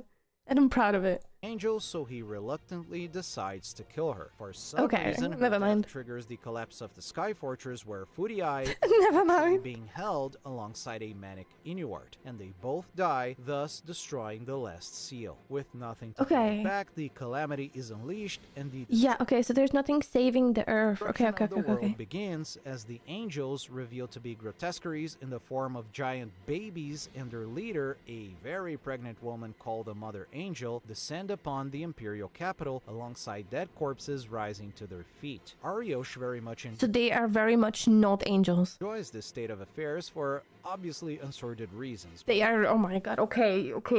So the flower is supposed to be like angel flower, and the sisters are supposed to be from heaven, and it's actually hell. Bro. It is ironically devoured by the babies. Leonard volunteers to sacrifice himself in order to buy time for his This friends also and- kind of fits, I don't want to say it now because we are going to go through NieR Automata later, but this kind of also fits the lore and kind of like NieR Automata would what we think and what actually happens. I see. Oh, Leonard, buddy. Ah. And Angelus decide to fight the Mother Angel head on. And once they approach, the world is suddenly twisted and they fall through a portal that lands them into what they believe to be the land of the angels. The Mother Angel begins to attack them through a song, and they must defeat her on a rage-inducing rhythm game that has a near impossible final That section is that's still insane. This is like Drakengard 3. in comparison to its counterpart in Drakengard 3. But we'll get there later. They Oh, it's defeat a worse. giant monstrosity, only to be swiftly taken down by the Japanese air forces. Now, I can't fight it. And that city of angels appeared out of nowhere. That is the same city. Okay. Source to disclaim other than the fandom wiki, so it may be just elevated fan canon, but supposedly, by Taro's own admission, this ending was originally put there as a joke, a final little Easter As a egg joke? for completionists that wasn't supposed to make much sense. But due to its bizarre, out-of-nowhere nature, it became one of the game's most famous sequences, and players' reception to it surprised Taro, who went on to use it as And he was supposed to use it as a joke only. It wasn't even supposed to mean anything. Oh my god, that's what I mean.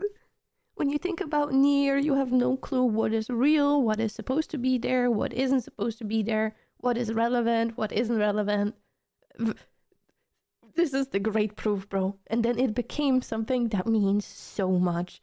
And the world was built around that one moment. Whoa. next step. So much in the respect, universe. man. But before we get to that real quick, you may be thinking, wait, what about Drakengard 2? Well, it continues from ending A, or on brand with the convolutedness the series is known for, a continuity that's very similar to ending A, but a little different because, of course. The sequel, however, had very little input from Yoko Taro himself. He's only credited as video editor, and due to corporate mandates, it changed its tone to be more lighthearted, and most importantly, it was never really revisited or referenced much in later installments, meaning that its branch basically just hits a dead end then and there in the timeline. Its events aren't Well, because Yoko Taro hasn't written anything about it, the community usually kind of just like skips over Drakengard 2, because since he hasn't written anything, he only edited the video, there's not really that same connection like the other games, you know? Informative about the Really lore, cool. it doesn't really matter for the big picture of the Yokoverse. And look, after going through Drakengard 3, and especially 1, I'm more than happy to just skip this one if it's not necessary, as I don't really hear it's much of a step up from 1. So that's that. Let's move on.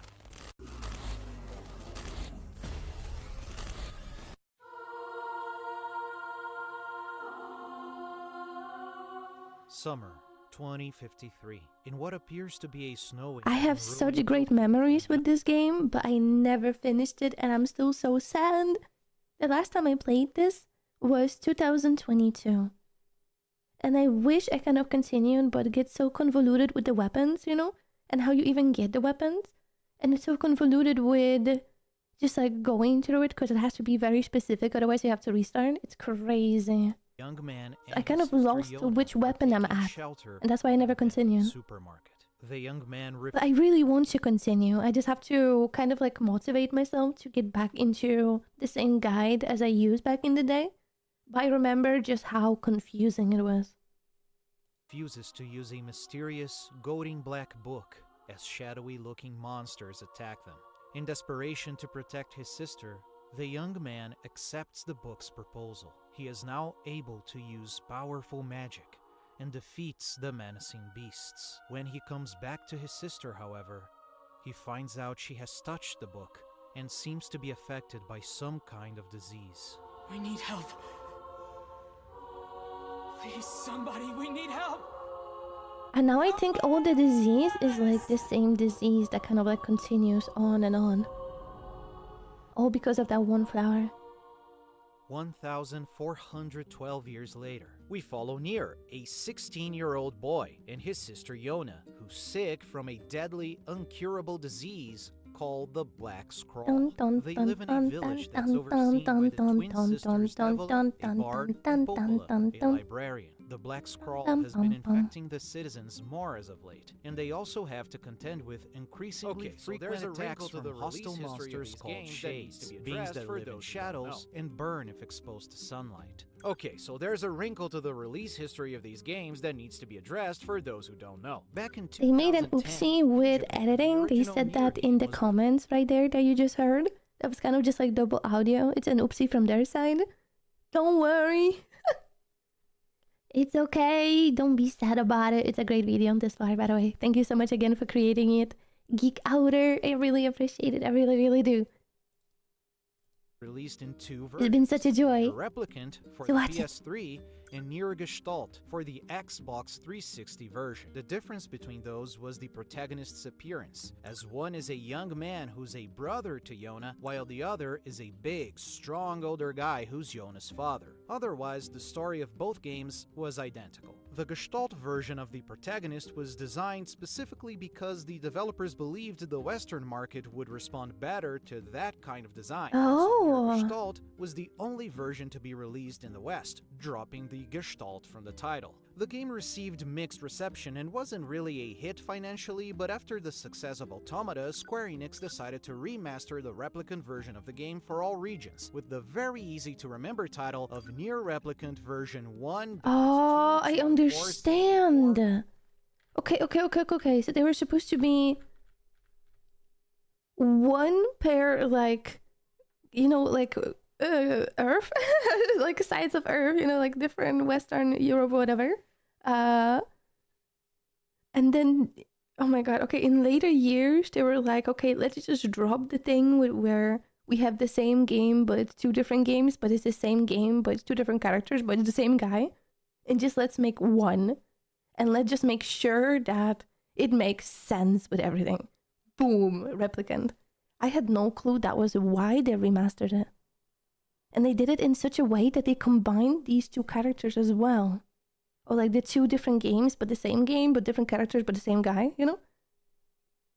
Damn, that's cool. The difference between those. Hello, Zero. Hello, Egypt. Welcome into NieR Day. Hello. We are nearly halfway.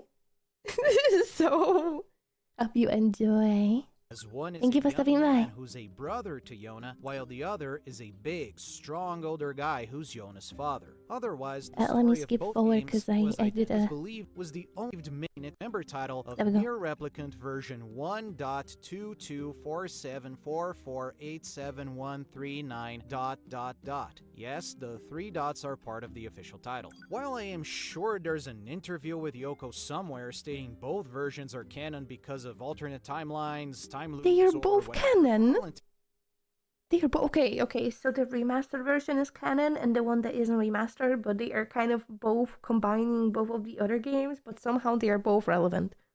How? How are they both relevant? If there's a remaster of the other game, how can you make the other one relevant as well? I don't understand. Only Yokotaro, I swear. Purposes, Replicant is Only clearly him. the canon one. It's the one that was remastered, it's the one that's heavily referenced and built upon in later media, the side materials all deal with the brother protagonist, and it happens to be the version I played. It's also worth pointing out that no, the name of the protagonist isn't actually NieR. The player gets to name him whatever they want, and Yoko has clarified he's supposed to have no set canon name. But since, as usual, there was a I just bunch of named him side materials, Neisei. including multiple novellas, the character had to be called something in prose, so Taro settled I just went and called it Neisei, so all the dialogue was Neisei. I didn't even think about I was supposed to name them. Like the one behind my head. That is crazy. for calling him NieR, the title of the game. For the sake of practicality, I'm gonna do the same. The whole fandom does the same, his name is NieR. As for the game itself, I think it's good. It's not as great as Automata and there's quite a bit of jank and repetitiveness to its combat system and gameplay loop, but it's so much better than either Drakengard's. There are a bunch of side quests, but the vast majority of them are pretty boring and unsubstantial fetch quests, though the real Yeah, but you repetitiveness that need can all the side missions, you need every weapon, you need all of it in the right chronological order. And that's what makes it so hard to even see the whole game. Because they of course did the same thing they did with the other Drakengard.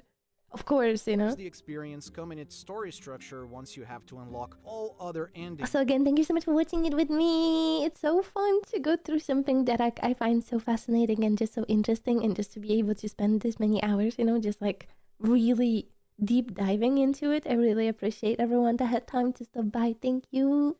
Thank you, thank you.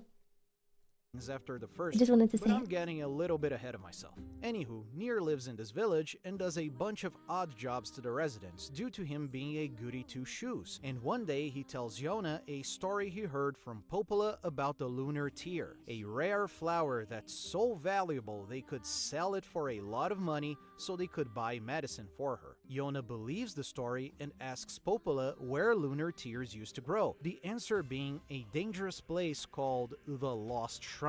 When he learns of this, NieR quickly goes looking for her, and at the top of this huge tower, he finds his sister unconscious, surrounded by shades, behind a mysterious red barrier with a book at the center. In trying to destroy the barrier, he ends up awakening said book, who The introduces book itself. was basically my favorite character in the whole game. But also maybe like kind of because of the voice acting, but it's just so hilarious too, and it has like such an attitude. It's so funny. Grimoire Vice, though he doesn't remember much from his past. In order to gain power to defeat the Shades, NieR agrees to use Vice's power, being now able to cast magic. After defeating the two armored Shades that were guarding the place, one is destroyed, the other is disabled, they manage to rescue Yona. Back at the village, NieR and Vice learn of an old legend from Popola, that a black book, Grimoire Noir, would bring calamity upon the land, and a white book would rise up using the sealed verses, some mysterious form of magic to protect the world. NieR then jumps to the conclusion that such powerful magic is capable of curing the Black Scrawl, so he sets on a journey with a floating book to find the sealed verses. They've already got one from their excursion in the Lost Shrine, and Popola surmises another one may be located at a village called the Airy due to increased shade activity. They go there, but find the villagers are very skittish and unkind. I remember my first time when I had to go through this whole place, and I got so lost. Like I couldn't find that one specific house. Or like, you know, I guess you can kind of a hut. Maybe you can call it a hut. I couldn't find it. There's so many ladders. There's so many like steps up and down. The bridge. It's actually such a complicated place to just like walk by. But I think because I got lost so many times, if I played it now, I could maybe find my way. Because I've seen every corner of this place. They leave to Oh come my up with a God. new plan, but on the way back they find a strange shack which belongs to this lovely lady. Vice? Why is that lady in her underwear? Why indeed. This is Kaine, an exiled woman from the Eyrie who somehow fused to a shade, and she's immediately hostile to NieR. Before a giant lizard-like shade she really wants to kill appears. NieR and Vice help to fend it off, get a sealed verse for it, and earn a little thanks from Kaine before going back. Yeah, but it's okay, because the more like quests you do, the days, go by, she kind of warms up to you. And then you actually become friends. First half of the game, NieR and Vice go around the immediate surroundings of this world and help people based on tips and errands given by Devola and Popola in their search of the sealed verses. And this time, that place right there that you just saw, I had to go back and forth so many times because you have to like pick up a quest and collect the items that they need to create the other thing. You have to go to the mine, you have to defeat the mine, you have to go back, you have to go somewhere else. Defeat them, go back, wrong item, go back, do this. Oh my god. I remember that. With the world around us. We learn about these settlements, these characters' lives in a dying world, and the hope NieR brings to them by the virtue of just being nice. This was my favorite area with those little guys. They didn't even talk. Like, they didn't have speech, but you could read what they said. And, like, the sound that they make was so funny. There was also like a specific way to even get to this place in the first place, you had to like follow them. They were so cute. They were so cute. Oh my god, I actually completely forgot about them. Oh my god.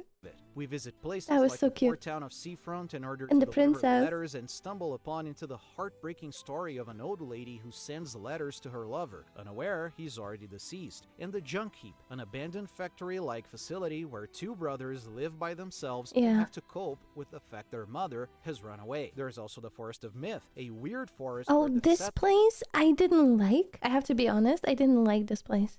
At one point all became afflicted with some sort of sleep disease, and the way these dreams I think it was kind of like a little bit too long, because like I get the point, and then it kind of goes on and on and on and on and on, and like I get the point.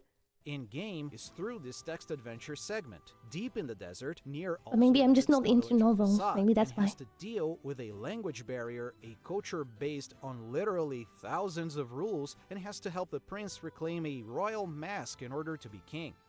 Yeah, that was cool.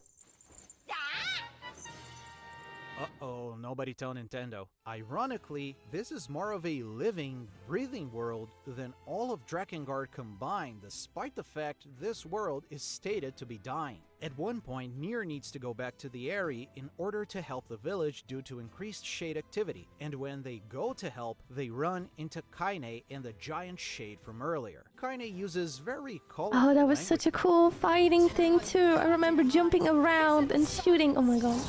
Good sweet lord. Oh, this video is gonna make me want to replay NieR Replicant, I swear, bro.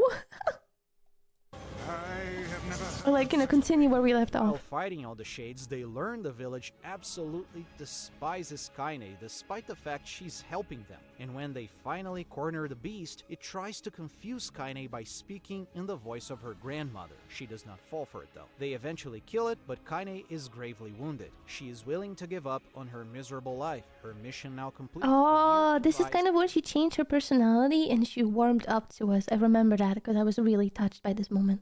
Convince her she deserves to keep living. A true warrior would fight. They would give all in the service. This is where they became a team. Friends? That's right. Mm-hmm. He's right. I remember. We're friends now. See here, that was hardly the point. Okay, then what is the point?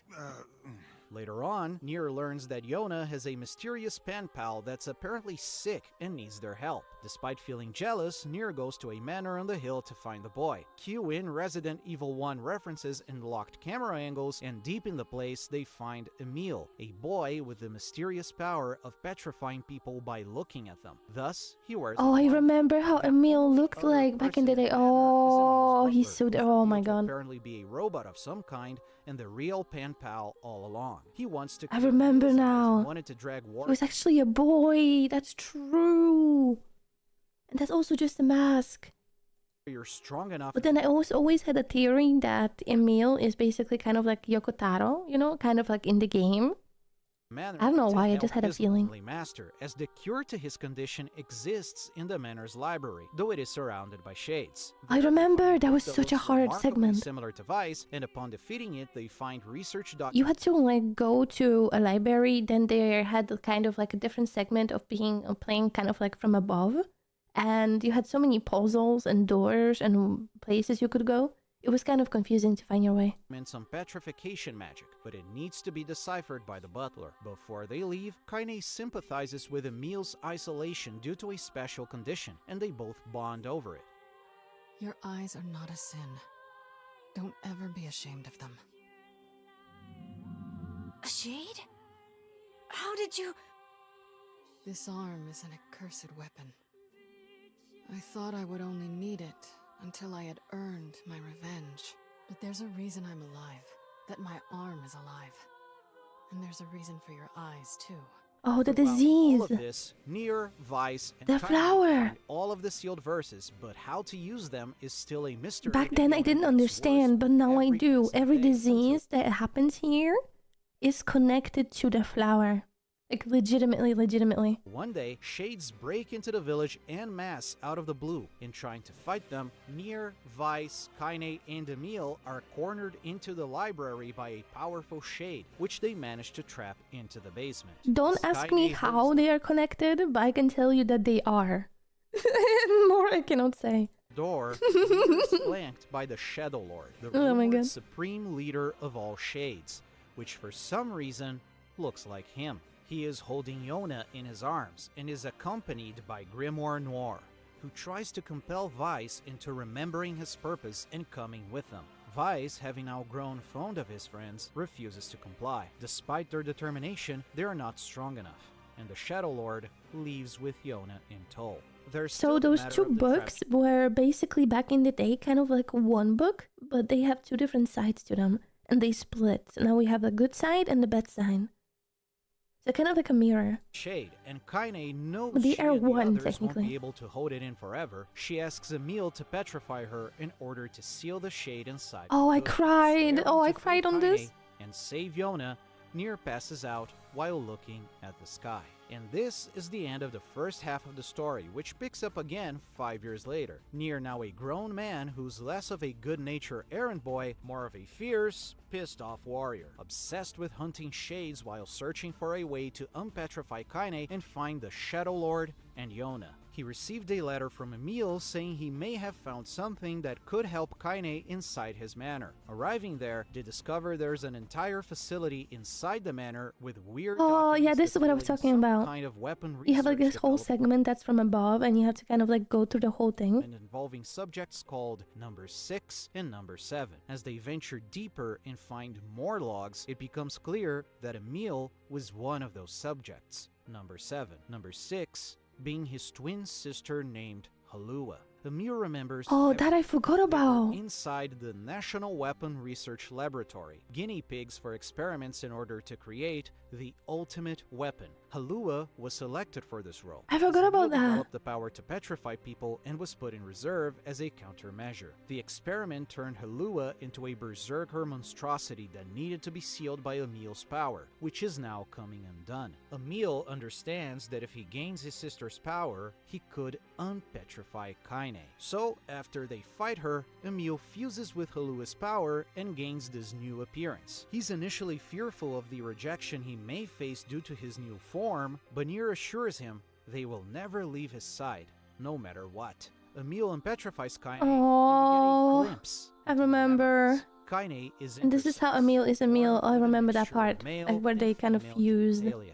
This earned her severe bullying from both the kids and adults at the Eyrie, being routinely harassed and beat up as she lived alone. One day, an exiled and foul-mouthed old lady defended her from her bullies and took her in as her granddaughter. Their life was hard, but they found comfort in each other in their little shack on the outskirts of the village. Until one day, a massive shade burned their place down, killed her grandma, and left Kaine to die after mutilating her left arm and leg. It was then that a shade named Tyran offered to possess her body, and she became half human, half shade, Oh, and acquiring superhuman that's physical true. and It was not the mental disease for power. her NieR must arm. defeat the shade that's been trapped in the library basement Oh, for so long, and Kaine wakes up to a touching reunion where she doesn't even care about Emil's that's new why she has the appearance. bandage, because Popola it spreads. informs them the Shadow Lord's lair is atop the lost shrine, and when they climb the whole place again, they find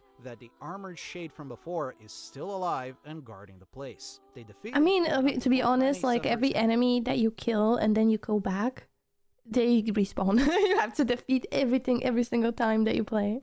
heavy wounds and loses control of her shade self for a spell. She is subdued and stabilized, and they find that the gates to ascend higher into the Shadow Lord's lair is shut, but there's some sort of stone slab in there. They show it to Popola at the village. Oh, who this segment of the realizes game I this is didn't part like of the either, key because that you had should to allow go them so access to far the into Shadow so many Lord's different key, places but to there's gather all far those more keys. to find. So you know the video game drill. The first keystone is at the Forest of Myth, where they need to go through another dream text adventure at the divine tree of the place to nab it.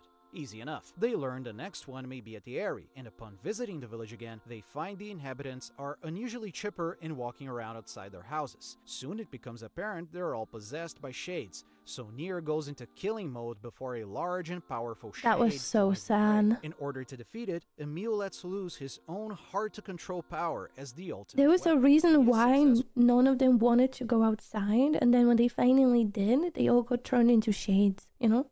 It's so sad, man. in killing the shade, They became but what they accidentally feared. destroys the entire Eyrie along with it. Another keystone in the bag. The next one is at the junk heap. where That they find out destroyed the me, elder man. brother was killed by a shade operating a giant robot. They venture inside This the was just factory difficult. once There was a again, lot of find those things that were shooting bombs at you, and you had to do so many different mechanics to even stop it from shooting you. That was kind of difficult, actually. Or like, that's kind of how I remember it being.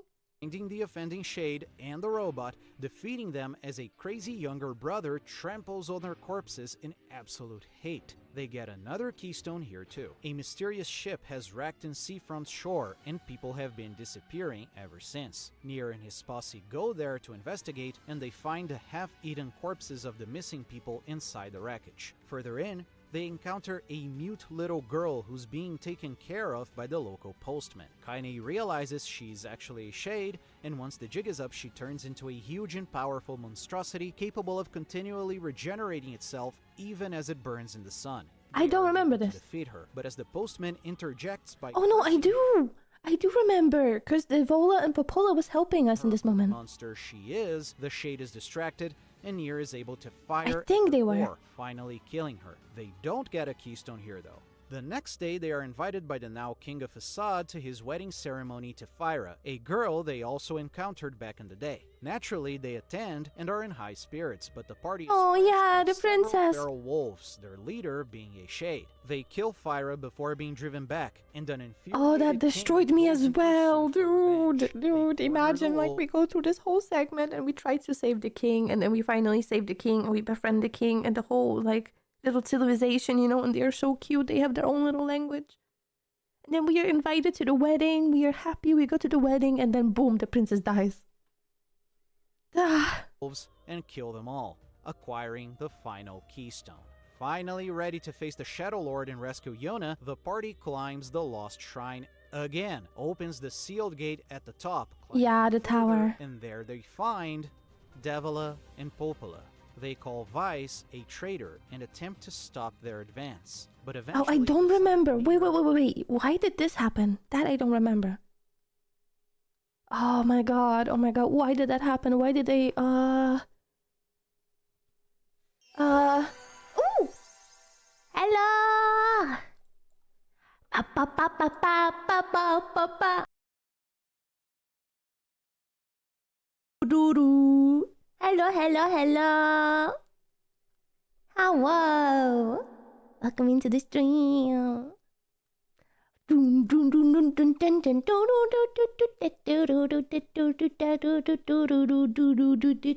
dun. Hello. We are reacting to a video on YouTube about NieR Automata and NieR franchise and all the different NieR games. So if you want to play any of the games yourself, make sure beware of the spoiler. Because we are, I mean, Drakengard we have passed, but we are in the middle of NieR Replicant, and we haven't talked about NieR Automata yet, or NieR Reincarnation. But yeah, the video is made by Geekouter. The title of the video is Drakengard to NieR Timeline Explained, Lore and Meaning, and it's also pinned as a message in the chat if you are so kind to go and check it out and like it, please. Thank you, thank you, thank you. Welcome in. I hope your stream was great. Hello, how did the game go? Sorry, I couldn't chat in your stream, but I was lurking in it today. Must face the Hello? truth by himself. In climbing further, they encounter more and more shades that must be killed, until a giant boar-like shade relentlessly pursues them. The King of Assad and his guards show up to assist as the shade releases a poisonous gas that fills the room. The king and his posse decide to sacrifice themselves so NieR, Kaine, and Emil can go further, arriving at what seems to be a large... Oh, that was basically, this is the ending for NieR Replicant, but it's one of them. It's not the ending, but this is the ending that I reached, actually. And I didn't proceed after that, because of all the weapons and acquirements that you need. Oh my god. They find So I'm really Bella happy to discover what and actually Opal happens. waiting for them again. It is then that they finally reveal the truth. All of us. Every person No, standing in this I never played the second time. I only played once. And when I was about to do the second time, I committed to getting all the weapons in the game. And so because of that, I never finished. Because, I wanted to see all the endings, not just one. I wanted to see all of them, NieR Automata. But I just, I don't know, in 2022, in August, I just kind of stopped playing.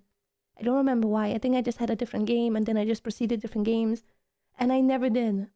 So that's why I really wanted to see this video with you guys, to really finally understand NieR, not just a few games that I know. room are mere shells created by the true humans. What are you saying? You still don't get it? You aren't human.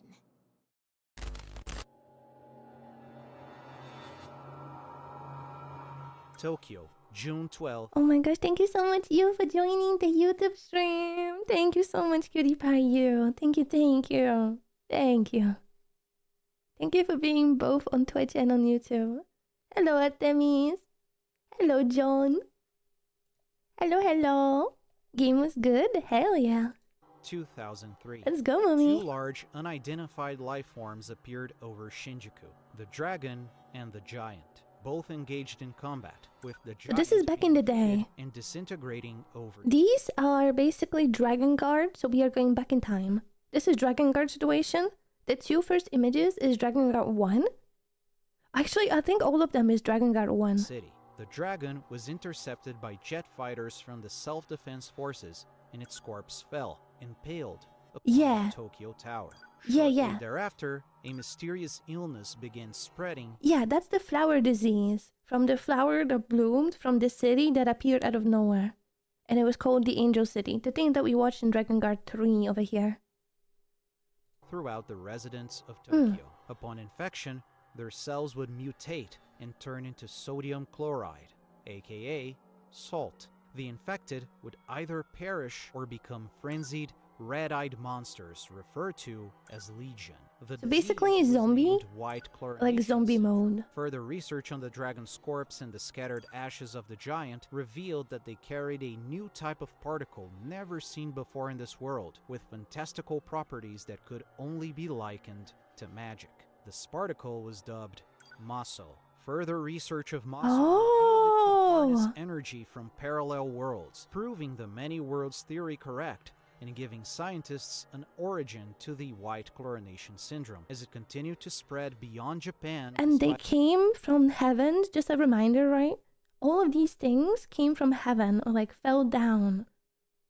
And heaven in NieR is hell. but increasingly drastic. So all of this efforts just the comes from government hell. And other international That's why they powers. are The looking like disease this. cannot be countered physically, and further understanding of how Maso harnesses energy from other worlds sheds some light on its inner workings. When humans are infected with Maso, they are forced to make a pact with a mysterious god from another dimension, highly implied to be the same entity behind the angels and possibly the flower. If the pact is accepted, they become Legion. Okay, Not, so they turn it's kind of like the pact, like with the dragons, but instead of a pact with a dragon, it's a pact with hell. And one of the creatures, so one of the babies, I guess, from hell. Like, it sounds so crazy when you just say it like that, you know what I mean? And I'm so happy, John, that you know NieR lore. Let's freaking go, dude. That's awesome. turn to salt and scatter in the wind. By reverse engineering this process, humanity was able to come up with a way to make individuals forcibly make a pact with the dragon, as a pact is fundamentally an exchange and Wait, so fusion that is the pact of the souls Okay, so it's not with the entity, as I just said, it's with dragons. Oh, dragons from, oh, they are from hell. And at the same time, that's why it's, oh my god. That's why dragons is the only thing that can destroy it, because they come from the same place. Boom! Of course! Of course, they are made from the same thing. It's the same reality for them. Oh my god. But then I don't understand why one of the dragons had a flower in their eye. How can that be? If it's the enemy? And it's the only thing that can destroy it and burn it? But that's why they make a pact, so the dragons can come. between two Maybe. beings, and the dragon is already Oh, it's dead, getting confusing. humans are Oh my able to god, my separate brain. their souls from their bodies and live on in that form. These beings were named Gestalts, and thus, by 2014, Ah, Project a Gestalt. last-ditch effort to avoid the threat of extinction. It's also in NieR Automata. Project Gestalt. Oh my god, that's why I know it. It's from NieR Automata. Oh. Began Project Gestalt. The project telling you. consisted of developing a replicant, artificial humans made from the original's genetic data for every human being before they were all turned into Gestalts, who would hibernate until the day white chlorination syndrome was eradicated. Replicants, being soulless, are immune It's to the because Zero basically soul bonded with a dragon, and the dragon is from hell to it, because it's an it technically, and it inherited her infection. So like the flower itself also. Right? Right? Tini, right? Or no? Yes or no? disease, and as such could be employed to fight the Legion until the threat was gone, at which point Gestalts would wake up and take control of their corresponding replicants. Such a radical method was met with widespread rejection and criticism. As the crisis escalated, other ventures were developed, such as the National Weapons Research Laboratory.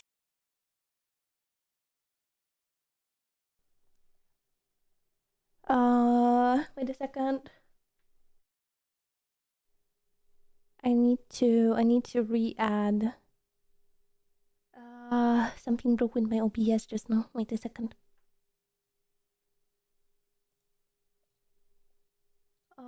Let me do this for a moment.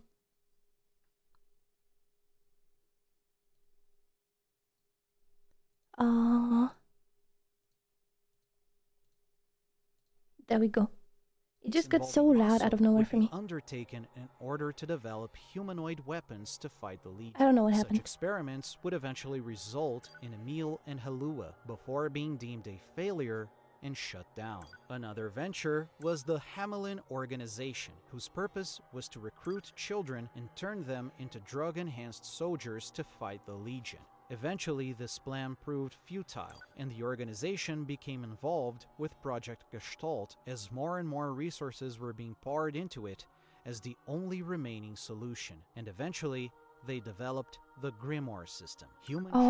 So for humanity's survival, Project Gestalt was extremely important. Because I think that was the only way for humanity to kind of like survive, but it's not really humanity, you know? Or is it? That is a big question that also kind of reminds me of Soma right now, because Soma had the same existential crisis question. if you are still human, if you get rebuilt and copied, are you still yourself or do you die, you know? And here, like, technically they're still humans, but they are not really humans because, like, they are not themselves anymore. Be turned into grimoires, who would in turn activate a magical command simultaneously in order to begin the process of fusion between Gestalt. Hi, Mixie! Hello, hello! Welcome to NieR Day, where we are talking about NieR, and we go through NieR and everything NieR. And replicants. Vice was one of the ultimate results, alongside Grimoire Rubrum, the one found at the library in Emil's manor. An unforeseen complication was detected during early testing of the gestaltification process. Gestalts were prone to losing their sapience and becoming hostile for some unknown reason. This phenomenon was dubbed as relapse, and in order to Unknown stabilize reason, maybe because they go crazy at the fact that they are not themselves anymore and they became something that is completely weird. And like in Soma, they also went crazy the moment you realize that you're not yourself and that like you just got copied, or like the moment you realize what's happening. I think it's kind of the same. I'm like comparing because I recently played Soma, or maybe not that recently, but you know, I still have it in my brain.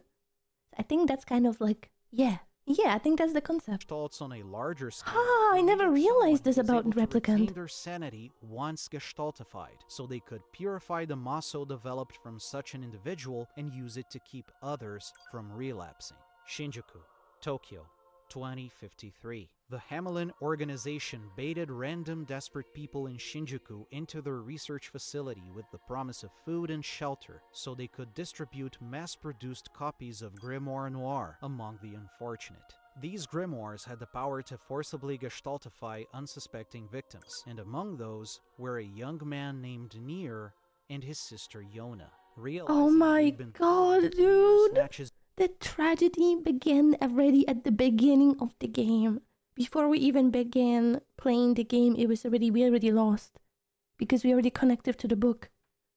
Oh my god, of course, Yoko Taro, of course! Of course, everything makes sense like that. Everything is a loop. Everything is a circle, and it all goes back into the same thing, and it all repeats. Oh my god. And of course, they had to meet the book and connect to it, because otherwise how the hell would they have survived this moment here? Oh my god.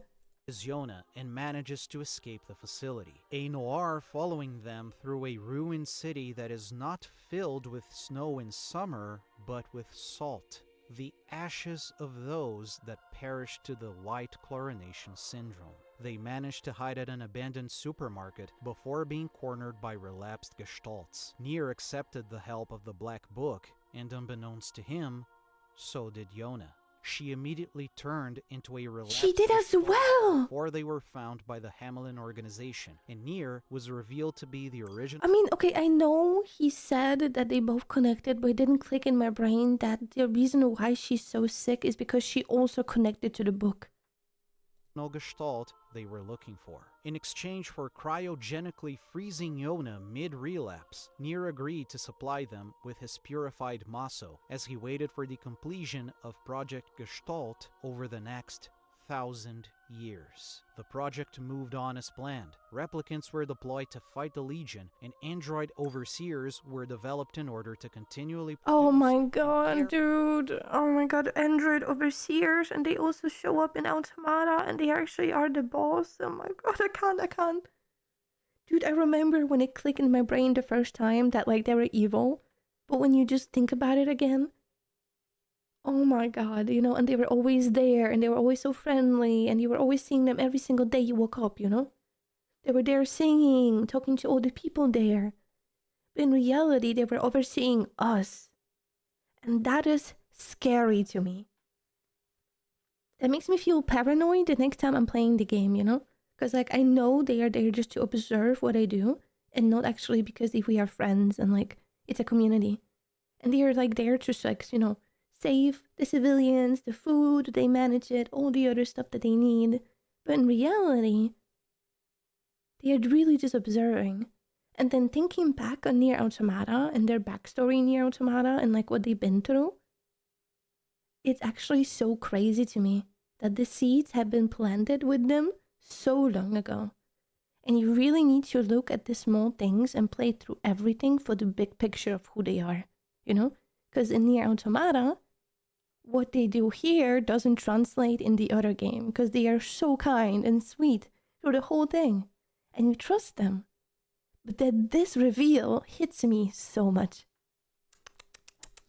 Incredible. For replicants for several generations in order to ensure the project's success. These twin models were assigned the names of Devila and Popola. Around the year 2600, an unknown event broke the moon, and the Earth's rotation... Yo, I actually remember a cutscene in NieR Automata, it just came to me right now, where Devila and Popola, they were really sad at some point, like apologizing for certain thing. Oh, bro. Oh man, I'm telling you, I have to play those games now because I watched this video. I want to find all the hidden secrets that didn't click for me before, but now they do.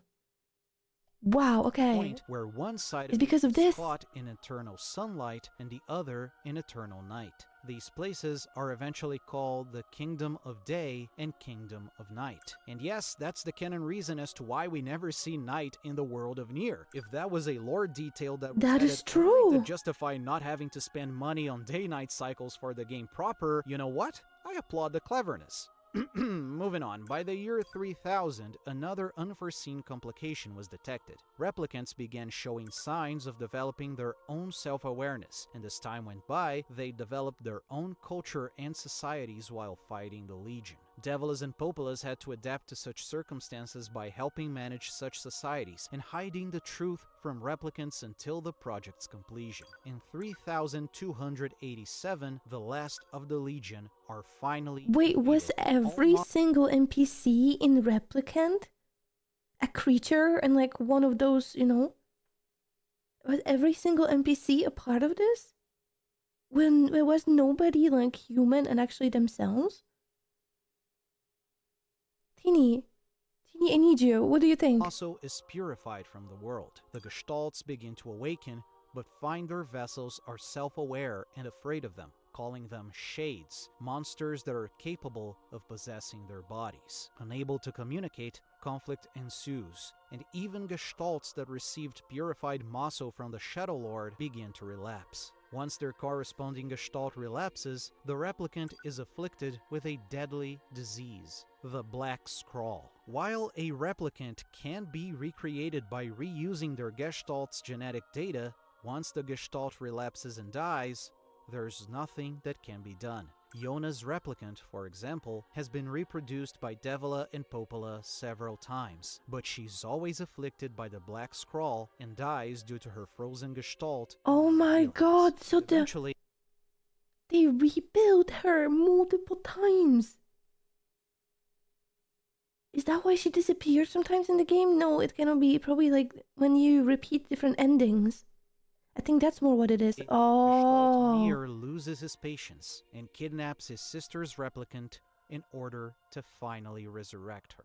Phew, that was a lot, right? Further corroborating my opinion that these games are not really complete on their own, almost everything I just abridged for you is completely absent from the actual game. Yes, Devila and Popola do reveal the truth, but what you get is some cryptic lines from them and Vice, 3 very short reports. That's why I don't remember any of it. Oh my god. Yo, Geekouter, again, I am so grateful you made this video. You are blowing my mind. You are teaching me so much about a franchise that I love, and I am so grateful. I just repeat it once in a while because I just want you to know if you ever see this.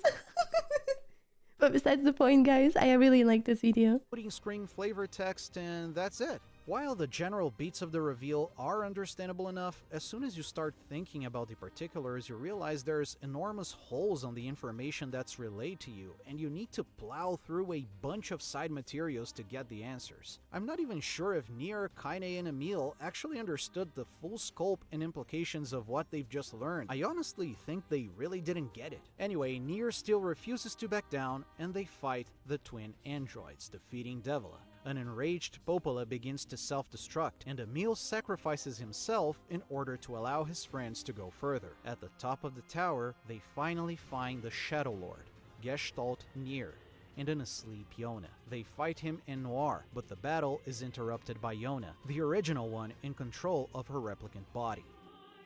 The original one! That's why she actually also got older. The other ones didn't. Stop. I don't want to do this anymore. I don't need someone else's body. I don't want it. She willingly leaves her replicant body and exposes herself to sunlight.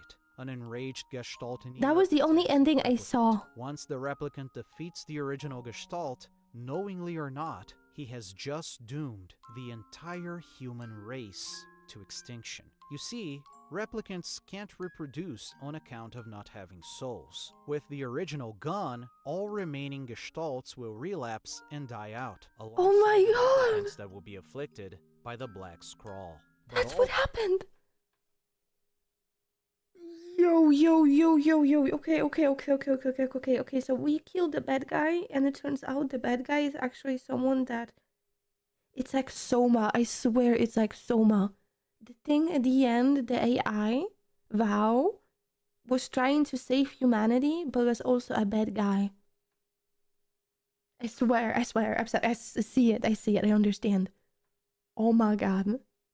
That didn't click for me back then, it clicks for me now. Dude. And then you eliminate him, and then... Oh my god. That's why NieR Automata has no humans, and like the humans that are left are not even humans anymore. Wow. All Replicant NieR cares about is his sister, who eventually awakens to be by his side. Vise leaves on what he calls a personal mission. Kaine decides to leave to take care of personal shit as well. And that's ending A. Once you reload your save, you're brought back to Kaine's Unpetrifying, and you have to play that whole section of the game again in order to get a new ending. It's not great and a little repetitive, but it's here that the game further makes its point by showing you new scenes from the perspective of the shades you've been killing now that you know they are actually sentient human souls. The armored shade from the Lost Shrine was a lonely guard who made friends with smaller shades once they lost their sibling, finding meaning in continuing their duty even after failing. You have to murder them again as they scream, now in translated text at the top, for you to stop. The shade from the junk heap was oh, they're just humans. Mother and found companionship with this large robot. The death of the older brother was an accident and entirely the fault of the younger, who just assumed the shade and the robot were to blame when they were just passing by. You have to oh my god. As the child desperately pleads with you to not hurt their friend. It's like Pascal from Automata. Any harm come to them. The one at Seafront was a special one that was able to assume a more physical form by feasting on humans, and she was eventually found by the town's postman, who assumed she was a mute little girl in need of help. He gave her the name of Louise and offered to adopt her as his daughter. Longing to become human to be with her father, she ate more and more people until you arrived to investigate. Oh my god. Ruse, and she was I never heard about this before. Herself. When the postman calls her a disgusting monster, her heart is broken. I see, and that's why she was a boss, because she was really upset and like, oh my god, it's like the game actually has lives, and oh my god, but you're not people. Was a dog that got gestaltified in place of his deceased owner and found a place to belong among the wolves in the forest. But the people of Facade endlessly exploited the lands until it turned to desert, leaving the wolves hungry, desperate, and hunted by these replicants as food was hard to come by. The wolf leader eventually had enough of seeing his peers being brutalized and invaded Facade to kill the queen in revenge. You have to murder him in his pack again as he continually Hello! Boom, boom, boom, dun, dun, dun, dun.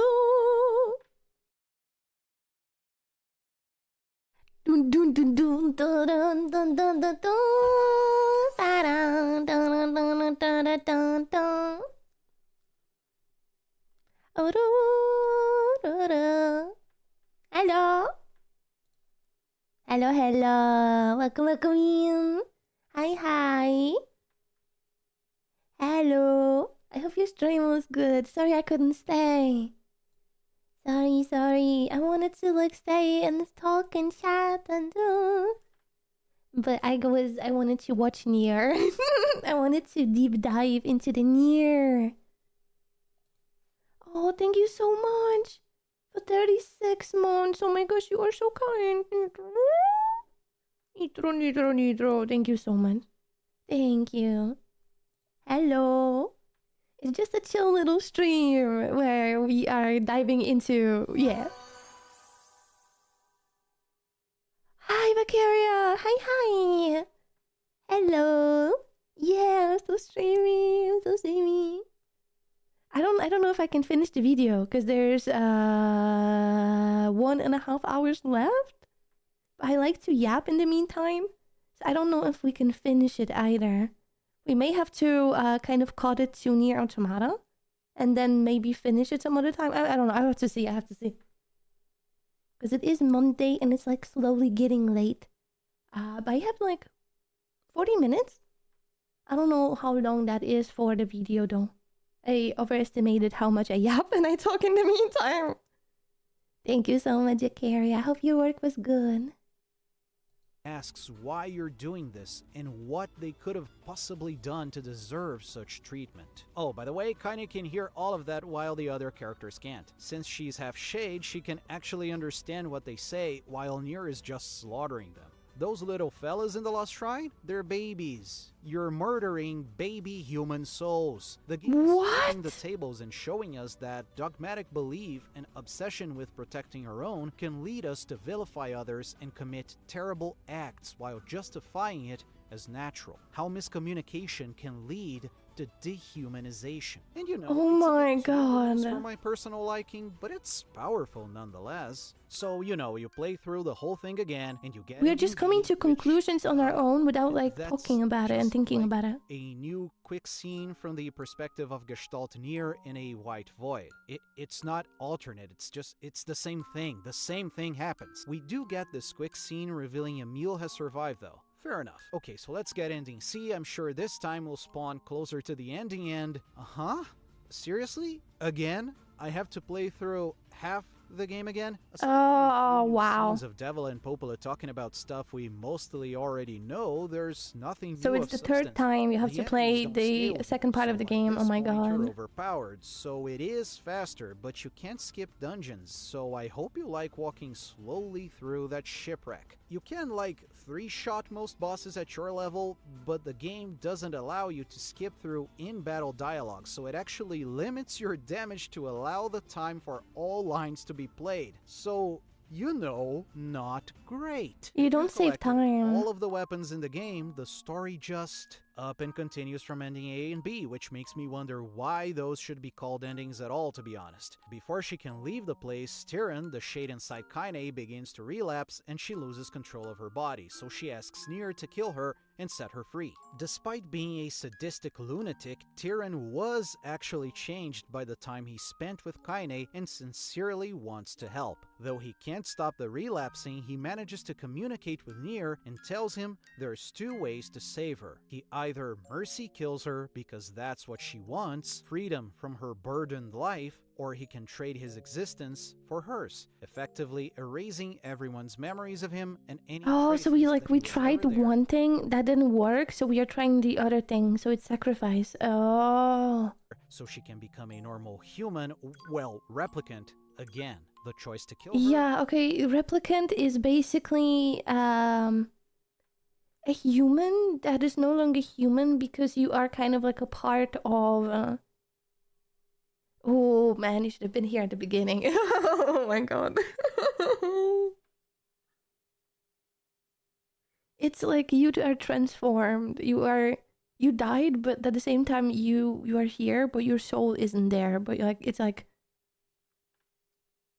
the outside only, but then when you go through the game, you feel like all the NPCs have lives and have like their own little thing, but at the same time, none of them are actually human. And they are called replicants. It's kind of like a shade, like a shadow.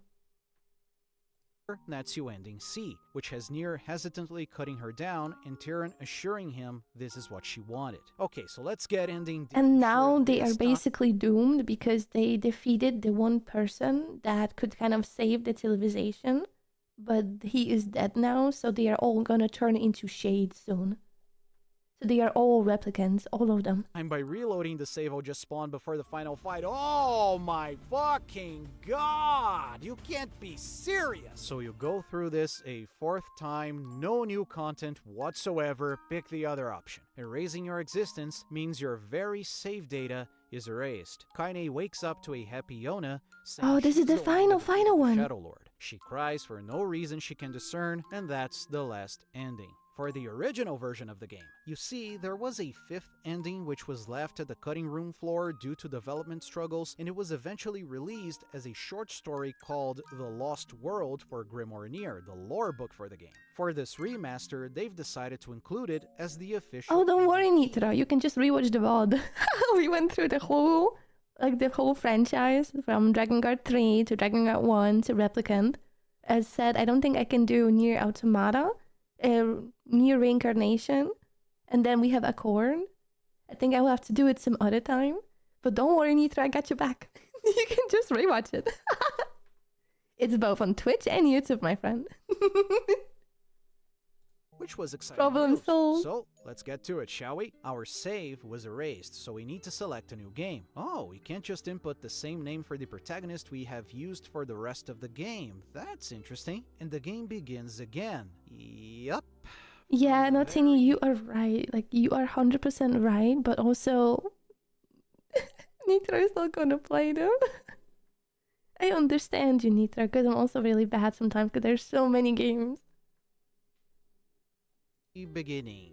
You need to play the first 2 hours of the game without a high level or stronger weapons. Ugh. So, you get all the way to your second visit at the Aerie, when you defeat the shade that killed Kaine's grandma. But this time, it's revealed the whole thing was a reminiscing dream from Kaine 3 years later. Despite the recurring dreams, she What? can't quite remember what it was all about. We learned the So it never village's new happened? leader is Yona, and that the residents of the Forest of Myth have been mysteriously silent, and nobody can get in touch with them. Kaine goes to investigate, but finds the villagers slaughtered by weird machines coming out from the divine tree. When she ventures inside it, she discovers this artificial, cable-infested environment and meets a mysterious boy and girl, who introduce themselves as the administrators. They further explain this divine tree is actually a camouflaged data server that works through quantum physics and runs on Maso, made from the What? world to record... Wait a second. Wait, I need to go back. What is happening right now? She discovers this artificial, cable-infested environment and meets a mysterious machine. Where? Kaine Ghost of Myth have been mysteriously silent, and nobody can get in touch with them. Okay, Kaine the goes to Forest of investigate, Dreams. but finds the villagers slaughtered by weird machines Okay, Forest of coming out Dreams. from the divine tree. When she ventures inside it, she discovers this artificial, cable-infested environment and meets a mysterious boy and girl, who introduce themselves as the administrators. They Oh, further it's like explain- one from Drakengard. And then the brother that she created. Oh. Tree is actually a camouflaged data server that works through quantum physics and runs on Maso, made from the old world to record and store all of the world's history. Not that Kaine understands any of it. If you wanted me to follow any of this, you're gonna be real fucking disappointed. Deeper inside, she reunites with Emil, who has reconstructed his body and now has 4 arms. Impressed by Kaine's tenacity and existence, categorizing her as a singularity, the administrators transport her into a digital realm, where she finds what they call the core frame of the server, where the memories she seeks are stored. By entering her own memories, I have never heard of this before. Ever. I never even seen any of it. What? Administrators force her to remember parts of her journey she had sealed away, like how the shades are the truth This is basically NieR Automata. of humans, or how that huge gestalt murdered her grandmother. She's unable to defeat it, and her own insecurities and trauma spring up to shatter her will. And this is when things get freaking awesome. I say, can you hear me? Oh, that's insane. Okay. I'm gonna go back a little bit. I have to pee so bad. This is so interesting. I really want to be here without having to think about that I have to go to the bathroom. So, I'm gonna run real quick. Real quick.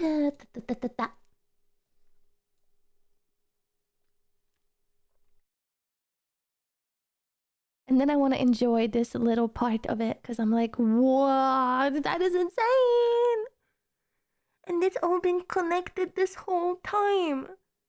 All the games have been connected, bro. And it's always at the end of the game that explains everything that it's about. The whole end of the game. Oh, hello, Leko. I love the NieR games. Hello. We've been going through basically this video is made by Geekouter, and the title of it is called Drakengard to NieR Timeline Explained, Lore and Meaning. And I'm so grateful that they decided to, like put everything together like this and really analyze. So big shout out to Geekouter. And yeah, I love NieR. I love NieR Automata, but I never knew all the small details about it, especially the newer. Like there's like this app game that I never played. I downloaded it once, but I haven't really touched it much. That I'm really excited to hear about. And also Drakengard. I only knew Drakengard 3, so we also went through Drakengard series. And everything in between, like how everything connects with each other. And we are at the finale of NieR Replicant, but I really have to go to the bathroom, so I hope that you all can, keep yourself cozy while I'm away for 2 minutes. And then once I'm back, we can continue watching. Yeah, thank you so much, Leko, for joining my YouTube stream. Thank you. I'll be your back, cuties.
Wee, I'm back.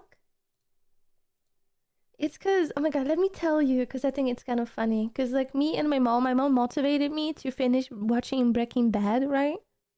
But now she started watching, or like she's about to finish it now, which is crazy. It only took her like 3 weeks. Better Call Saul, or Saul. I can't say the name. I'm sorry, but she needed to tell me how far she is in the show right now, and how awesome a specific season is, and like she's hyping me up to watch it as well. Which I'm like, damn, mom, I'm proud of you. So we had like a little conversation about the show. But I'm back. Hello.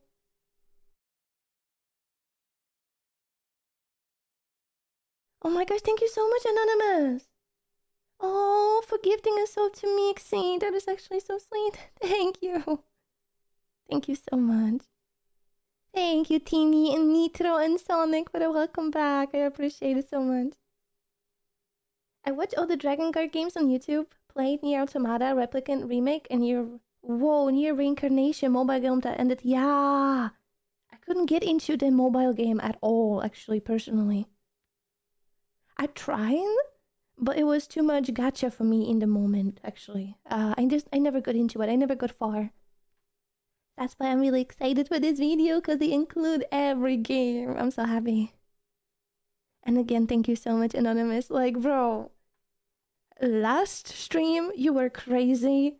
The stream before that, Anonymous, you were so crazy. And like, you also come in here today. I just, bro, I have no words. I am so grateful. Thank you so much for your kindness, and just, like, you have my full gratitude, you know? Like, I am so grateful. Thank you so much. Thank you for your generosity. I really mean it. Thank you so much, Anonymous. Thank you. You are insane. I just, bro. It takes me a little bit to like...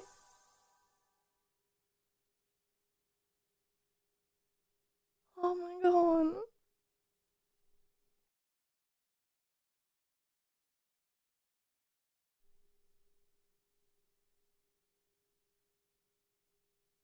Thank you. Thank you so much. It could be. It could be any of you, and I have no clue. So I can only assume it's like one person. I don't know. I don't know. I don't know how else I should think about it, because I don't know. But I am grateful. Whoever you are, you know, Anonymous, I am so grateful. I really am.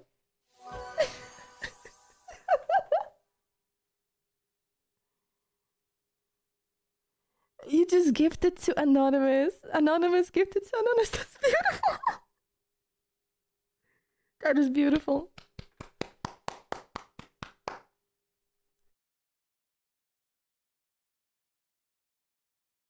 Thank you so much. I really mean it. Like, bro, oh my god. It means so much to me, and bro. The fact that it could be any of you makes me just more emotional about it, you know? So thank you. Really, really thank you for the support. You guys are really the best community I could ever even like consider and like be a part of, you know, and call home and feel so comfortable and cozy. And thank you for making this place what it is, really, because like you guys make this place a community, you know? A community is a community with all of you and not me alone, you know? You guys make this community a community, so thank you for making it this special and cozy and just so nice to be a part of, man. Thank you for enjoying your time here too, no matter what I do, really. If it's a YouTube video, if it's a game, if we just like chat or just do something random, you know? I really appreciate it. I really do. And I hope you all know that. Thank you.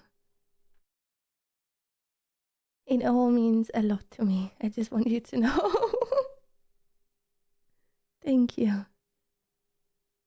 Leko says, I played NieR Reincarnation 3 months before the end of service. The gacha wasn't as bad as they were.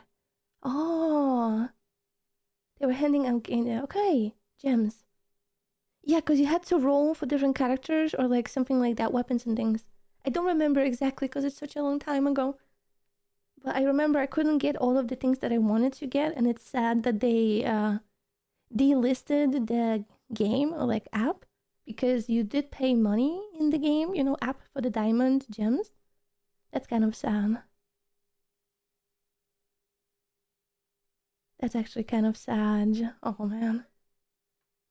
I couldn't get into it for real. I tried. I really tried. I think if I find my old phone, like I still have the app on it, you know, but I don't think it's ever gonna be able to launch. But I finished the show Breaking Bad because my mom finished it before me, and that motivated me to watch it in like nearly one go. And so I finished Breaking Bad, I think like a week ago. Then I watched the movie, and I don't know, I have opinions about the movie, but today is not about Breaking Bad, it's about NieR. And I don't want to get too much off topic because I sometimes do. Ooh, what did they say about the offline game? Did they respond? That would have been sick if they did. Thank you so much for the hype train. Thank you so much. Thank you from the bottom of my heart. Really, really, really, really, really, really, really, really, really. Thank you so much. Thank you. Thank you so much, everyone. Thank you so much, Anonymous. Thank you. Thank you. And this is when things get freaking awesome. I say, can you hear me? Now then, you wish to get him back, hmm? Are you truly so daft that you have already forgotten one of your beloved traveling companions and friends? Do hurry back now, hussy.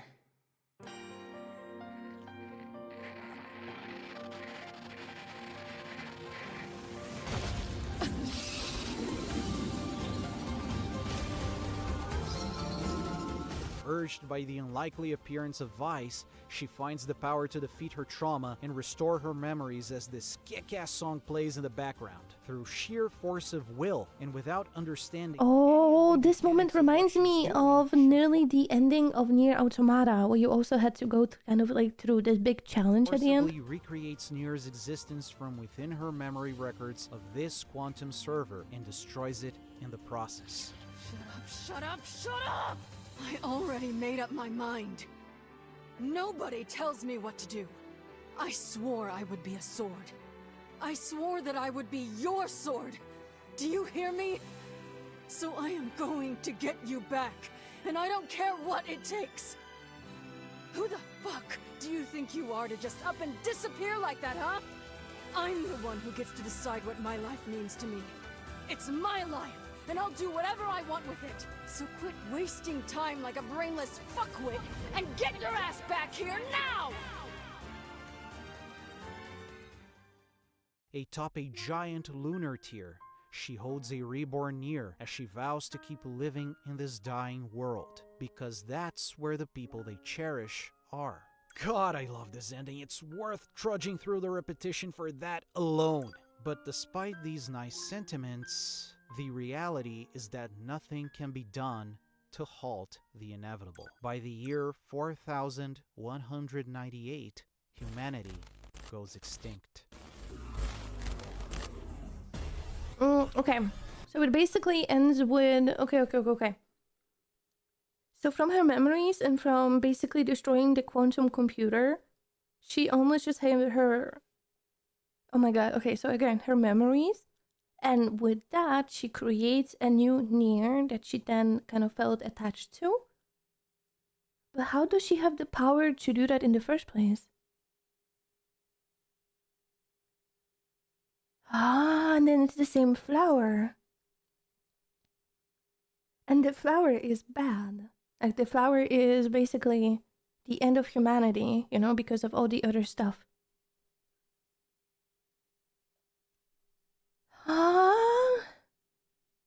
I need a whole separate video on what does the ending of NieR Replicant represent, like, fully, like a full 2 hours again, because, like, that is mind-blowing to me. It's the same flower, But now it's like good flower. It seemed like a happy flower. It wasn't a red flower anymore. Yeah, I am eating. I'm snacking. Don't look. Don't look. Don't look. Okay, don't look. I get subconscious. Okay, finally, a bona fide great game with little. Okay, I will not be able to finish NieR Automata, but I have like half hour now. So yeah, if you wanna still stay and like stick around and watch half an hour with me, you are more than welcome to. Otherwise, we're gonna continue the rest of the video some other time. Probably, to be honest, Wednesday. Because Wednesday is stream day, and then tomorrow, Tuesday, I think. Yeah, Wednesday. I think that's where we can finish it. But then I will have to do 2 different streams on YouTube. Because I can't change the thumbnail midway, like you can change the category on Twitch. Ah, okay, that's gonna be funny. Wednesday is gonna be fun. We're gonna be doing 2 different things on Wednesday. Ah! Taro games were always Yeah, snacky time. Thank you. More snacky. Studios. In the case of I forgot to mention it at all today, what I'm even snacking on. It's Tuk Tuk. Oh, sorry, it's gonna be noisy because it's like the package. Tuk Tuk. It's my favorite one. Sour cream and onion. But the package is really noisy. I'm so sorry.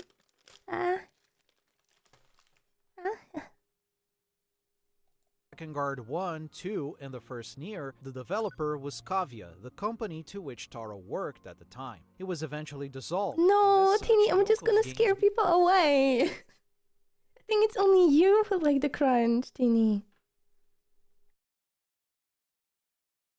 I'm not sure. I don't want to scare people. I don't want to scare when it's about like listening, and it's important to listen to what he says. I don't want to like just crunch. Next time, Teeny. Next time, I promise. You're not hated. It's just, it can be annoying too. I understand that. Okay, tiny one for you. Okay, because I appreciate you. I'm so sorry. Okay. Are you ready? 3, 2, 1. That was a tiny one. Are you happy? I hope. Began to be developed by different studios under his supervision on a freelance basis. Drakengard 3 was done by Axis Games, and NieR Automata was developed by Platinum Games, which, some would say have a good track record for action games, but I don't know. So yeah, this time the game is genuinely great on pretty much all fronts. Smooth and entertaining gameplay, the weapons actually work differently enough in order to be entertaining to collect them all. The side quests are a bit on the fetch this NieR Automata is my favorite game of all time. I always say it and I will always say it, and it means a lot to me also because it was the first game we actually streamed, kind of, besides VR chat back in the day. And it's very interesting. Very interesting. It's very cool. Are generally more interesting in developing its setting and characters. The OST has solidified itself from Replicant to having this incredibly beautiful and moody feel. Everything is pretty great. I'd say the only major drawback would be that the graphics looked kinda bland even for its time, and there were some performance issues when traversing the world, but really, who cares? This was my personal entry point. I don't know, to me it never looked bland. I think I was way too focused on the fact that I really enjoyed the whole theme of this game. Like Android, future, end of the world scenario, like AI, advanced stuff, And also glory to mankind. We can never forget glory to mankind. How many times did I even say it? I said it every single time they said it, and I said it like multiple. I think I sometimes repeated it like, glory to mankind, and then glory to mankind, and then glory to mankind. Because I just thought it was funny. I believe it is the best Drakengard game so far by quite a margin, which makes experiencing the rest of the series kind of a downhill. You got what? Mr. No way. You did? No way, are you for real? You need to send it in the Discord, please. Please, I am so jealous. I never, bro. I never even been close to a book of like Automata. Never. Of course, I can order it online, you know, but I can never like physically held one. That is insane. Please send some pictures. Please. That is so cool. I'm so jealous, just so you know. That is a relic in my brain. That is like a huge, you know, glory to mankind relic. Literally, glory to mankind. I think about it, but really, that's what's fascinating about the games overseen by this man and his team. They are Wait, sorry, I need to pause again. Sorry, Teeny. Teeny is saying, I thought you were gonna say you never been close to a book before. Teeny, I actually, oh my god. I am committed to a whole franchise right now. I begin reading Game of Thrones book because I don't know, I'm tired of certain things happening in the House of the Dragon. And I kind of want to read the book and see how things were supposed to be. And so I'm starting from the beginning. So I want to read through the whole thing. Even the book that hasn't released yet, I want to read it at some point. So I'm reading a lot of books right now. I'm like one giant book that is bigger than anything I have ever written. Written, not written. Yeah. Written, which is like writing, and then ridden, I think, which is like read. Oh, English is difficult. Grammar is difficult. Do you know what I mean? Like I read it. Reading it, read it. Hello. Hi, Dennis. Welcome in. Hello. We are watching a deep dive into NieR of a creator called Geekouter. The link to the YouTube video is pinned in the chat if you want to go and, you know, check it out and watch it as well and give them some love, because this took forever to make and I know it. And we are just starting NieR Automata. I will not be able to watch the whole thing. I can watch a little bit because it's getting late really slowly, you know. But we can continue on Wednesday. Messy and take huge creative risks in their own ways. I just happen to think Automata is the one that did this the best and in the most mainstream friendly way. The story here is also, in my opinion, the best one. It's just full of layer upon layer upon layer of philosophical references, some of which are inherently baked into the internal logic of its plot. And you already know the deal. There's a lot of side material, many of which are actually unequivocally important to making sense of many crucial details in its setting, and I do believe this is a bit worse for Automata specifically because whole chunks of not only lore, but full character backstories are just missing from the game, or hidden behind a bunch of easily missable text logs or something. So much of this should have been in the original game, like say the entire backstory for this playable character that's relegated to a few entry logs for a side quest, a stage play, and now a manga. Thankfully, there's a stage play that's relevant to NieR Automata? Teeny, did you know about this? I never heard about it before. I know the anime, I know the manga. I didn't know about the stage play. That was a relevant story and that it was like portraying a little different perspective of it. That's actually really insane. I haven't read Game of Thrones. You should. It's really good. It changes how things... not even changes how things went. It's just like characters that are in the book do not exist in the show. So things are very different. But it's a really good book. A really good book. A good fantasy book, I would say. But it's not for everyone. And I do get annoyed at characters in the book that legitimately wants me, like, I have this feeling of just like, oh man, you're so annoying. But I can't do anything because you're just a character, you know? And I'm like, why are you doing this? It's a really good book. Oh, you're reading through manga. Yeah, I never got into manga reading. I own a little bit of manga, like a few, but I'm more into anime. Yeah, you can post it in art section. It's up to you. You can post it also in media, like the media channel, or art, because it's technically art as well. That's really up to you what you think matches it the best. 2023-2024 anime adaptation NieR Automata version 1.1a, which while not covering everything I personally think it should, it does incorporate and centralize so much of it on a single coherent package. As is expected from this series, the anime version is not really meant to be a replacement for the story found in the game. It has some notable differences that suggest it is another canon variation to the plot of the game. Still, I think this adaptation is stellar. It adapts multiple side materials and even side quests from the game while intertwining it to the main plot. Okay, I have to be honest. I didn't finish this anime. I actually never finished NieR Automata anime. I never did. I started it twice and I just couldn't. I don't know. I don't even know because I love it. I love NieR Automata.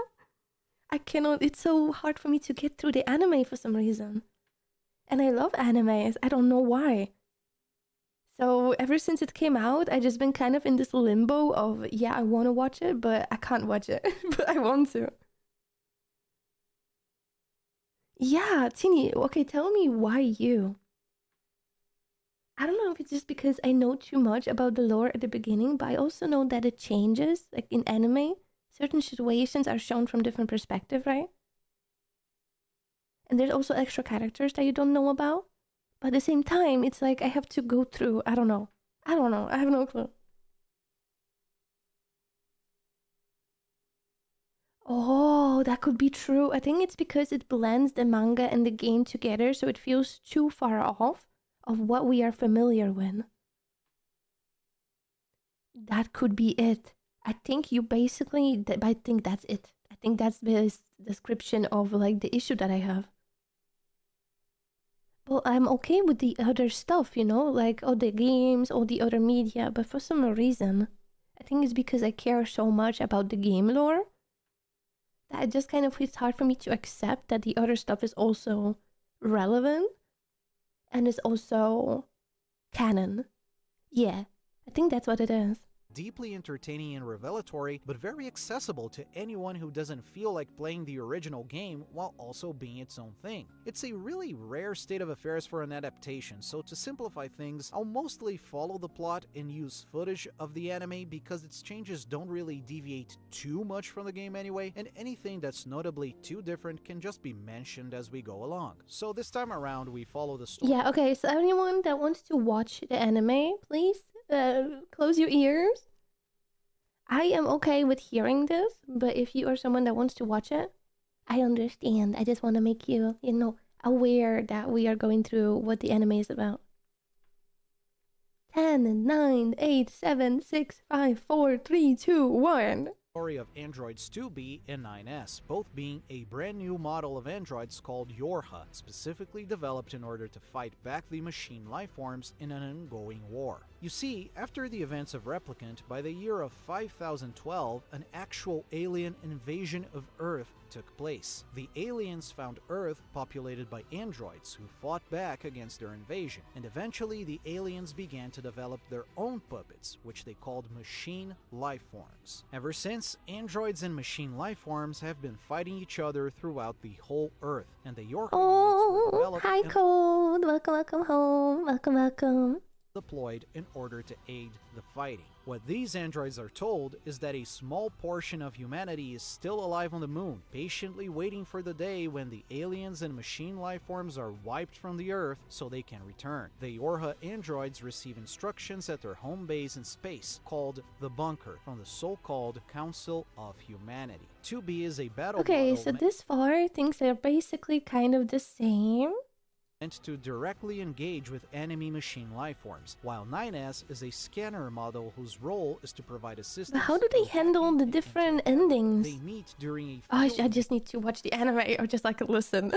to destroy machine lifeforms, and 9S specifically is constantly claiming his disdain for the machines. In his okay, Leko.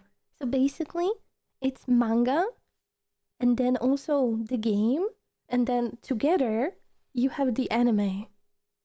So even though it's relevant and it's canon, it's also its own little thing, but it's also a part of the world.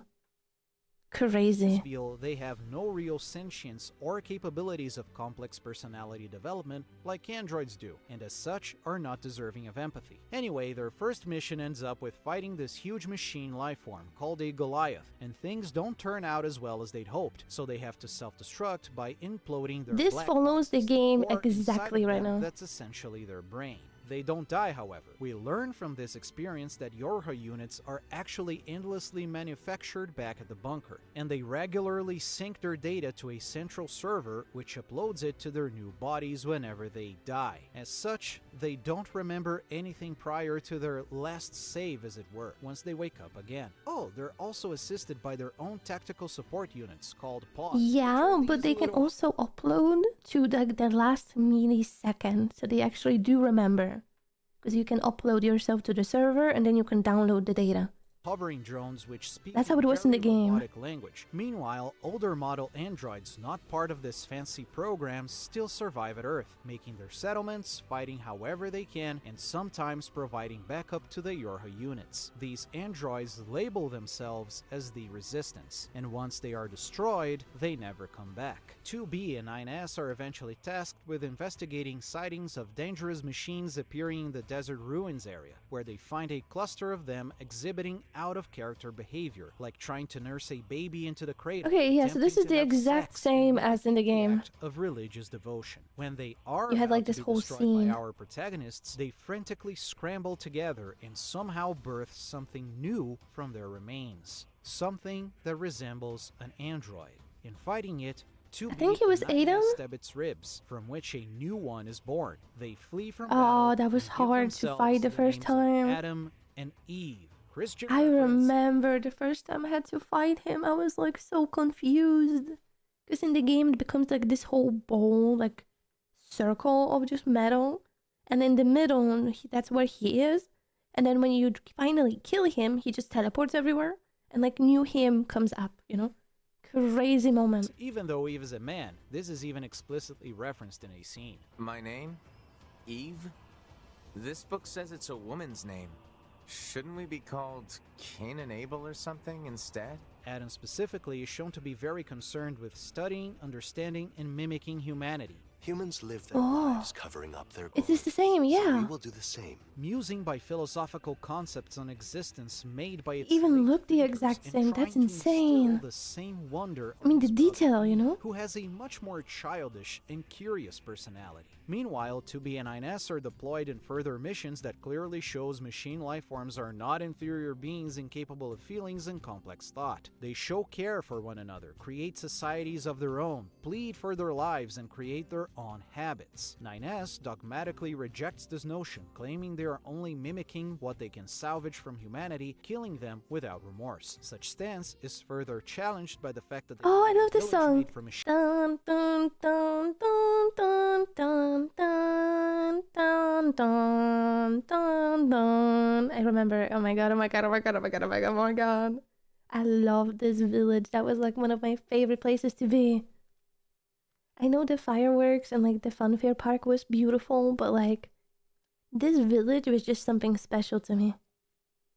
And especially Pascal. Oh, I love Pascal. machines that willingly sever ties from their hive mind in order to escape the war and leave peacefully, to the point where they even have a friendly relationship with the resistance. That was so Their children adorable. develop their own customs, and many of its residents adopt articles of cloth or paint facial hair on themselves in order to further emulate human culture. They even have given themselves names, the village leader being this lovely little fella named Pascal. The reference here, of course, is that of French mathematician, physicist, and philosopher Blaise Pascal. Another member of the village is named Jean-Paul, and this game boss is named Simone. Simone was in love with Jean-Paul. Oh, Told her Simone had one of my favorite stories overall as like a side mission.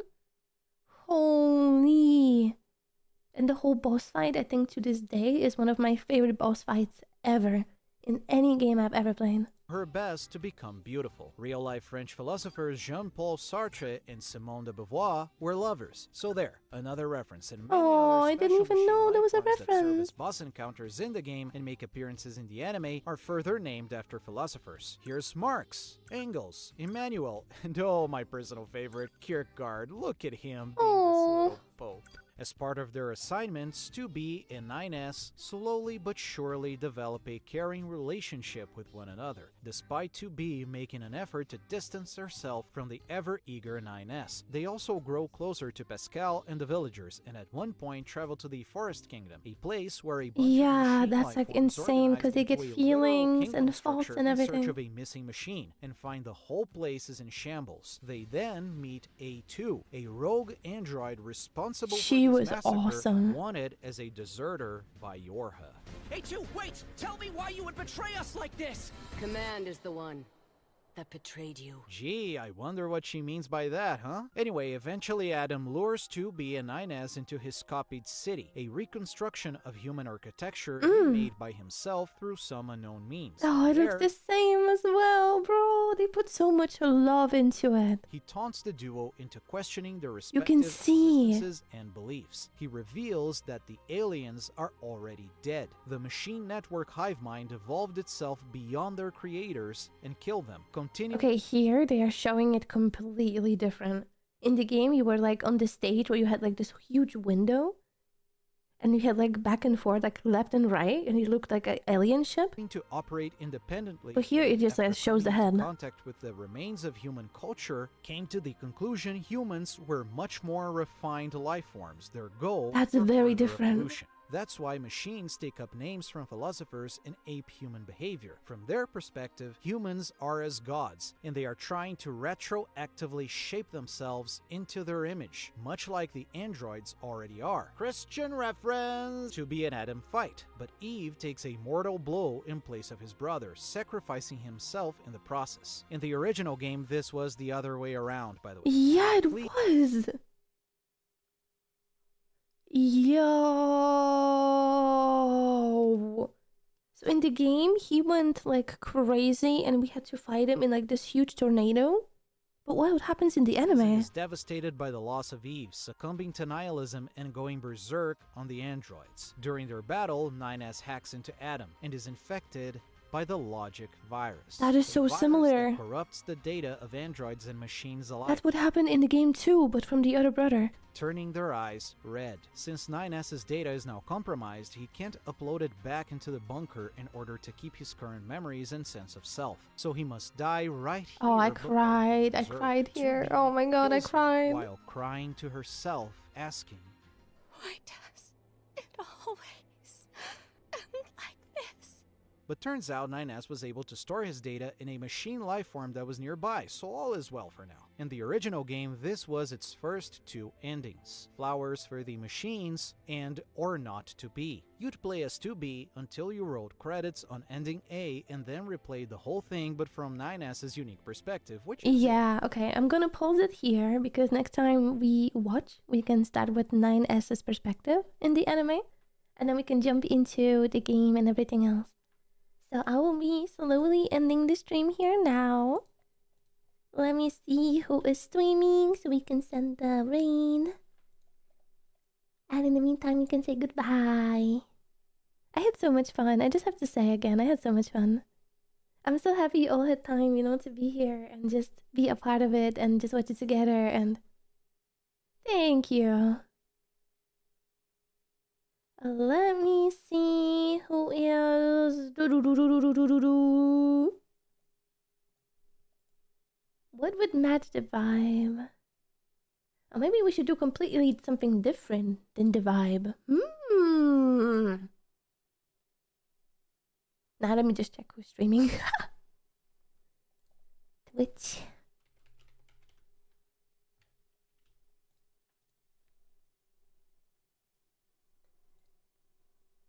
Oh my god, you were so cute. You still remember the dad joke. That's so adorable. Thank you. If I like it, I will add it to the Nightbot and we're just gonna improve upon Grandpa's message. No worries, Teeny. We're gonna continue on Wednesday. But I'm gonna have to cut the stream in half. So I'm sorry for multiple pings on Wednesday. I'm also home this weekend, so there's gonna be a weekend stream. And it's also technically my birthday very soon. in like 3 days. That's kind of crazy. It's my birthday in 3 days. I know it's Radic's birthday around the corner as well. And I'm just mind blown that the time goes by so fast. So I will see if I can do something fun for the day. For the weekend, upcoming weekend, something birthday related. But I just had like, I don't know, this year has been just a little different with like planning my birthday. I think it's because of the knee and stuff. So we will take it as it comes. Steady and slow and everything is okay, you know? So thank you for just being understanding and yeah, thank you for always being here and being so supportive and kind and overall. Always good vibes, you know? That makes me so happy. Thank you very much. And also 6 years now we've been here, which is really crazy. Because time really flies by. 6 years together and knowing some of you has been one of the best time ever. So thank you for making that possible too.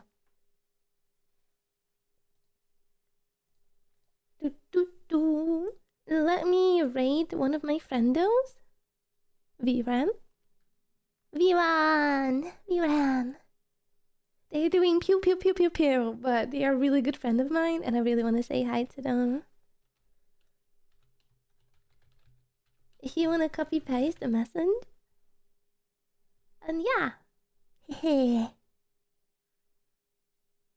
I might have to catch the VOD. Oh, that's so sad. No, you're not gonna be there for the last part. No. It's okay, it's okay. Thank you for wanting to catch the VOD later. That means a lot, actually. Like, a lot. You have no clue. You guys have no clue. Thank you for doing all of that as well. Even a click means a lot to me. Even if it's a tiny thing for some people. Means a lot to me. So thank you. I will be starting at 7 p.m. Central European Time.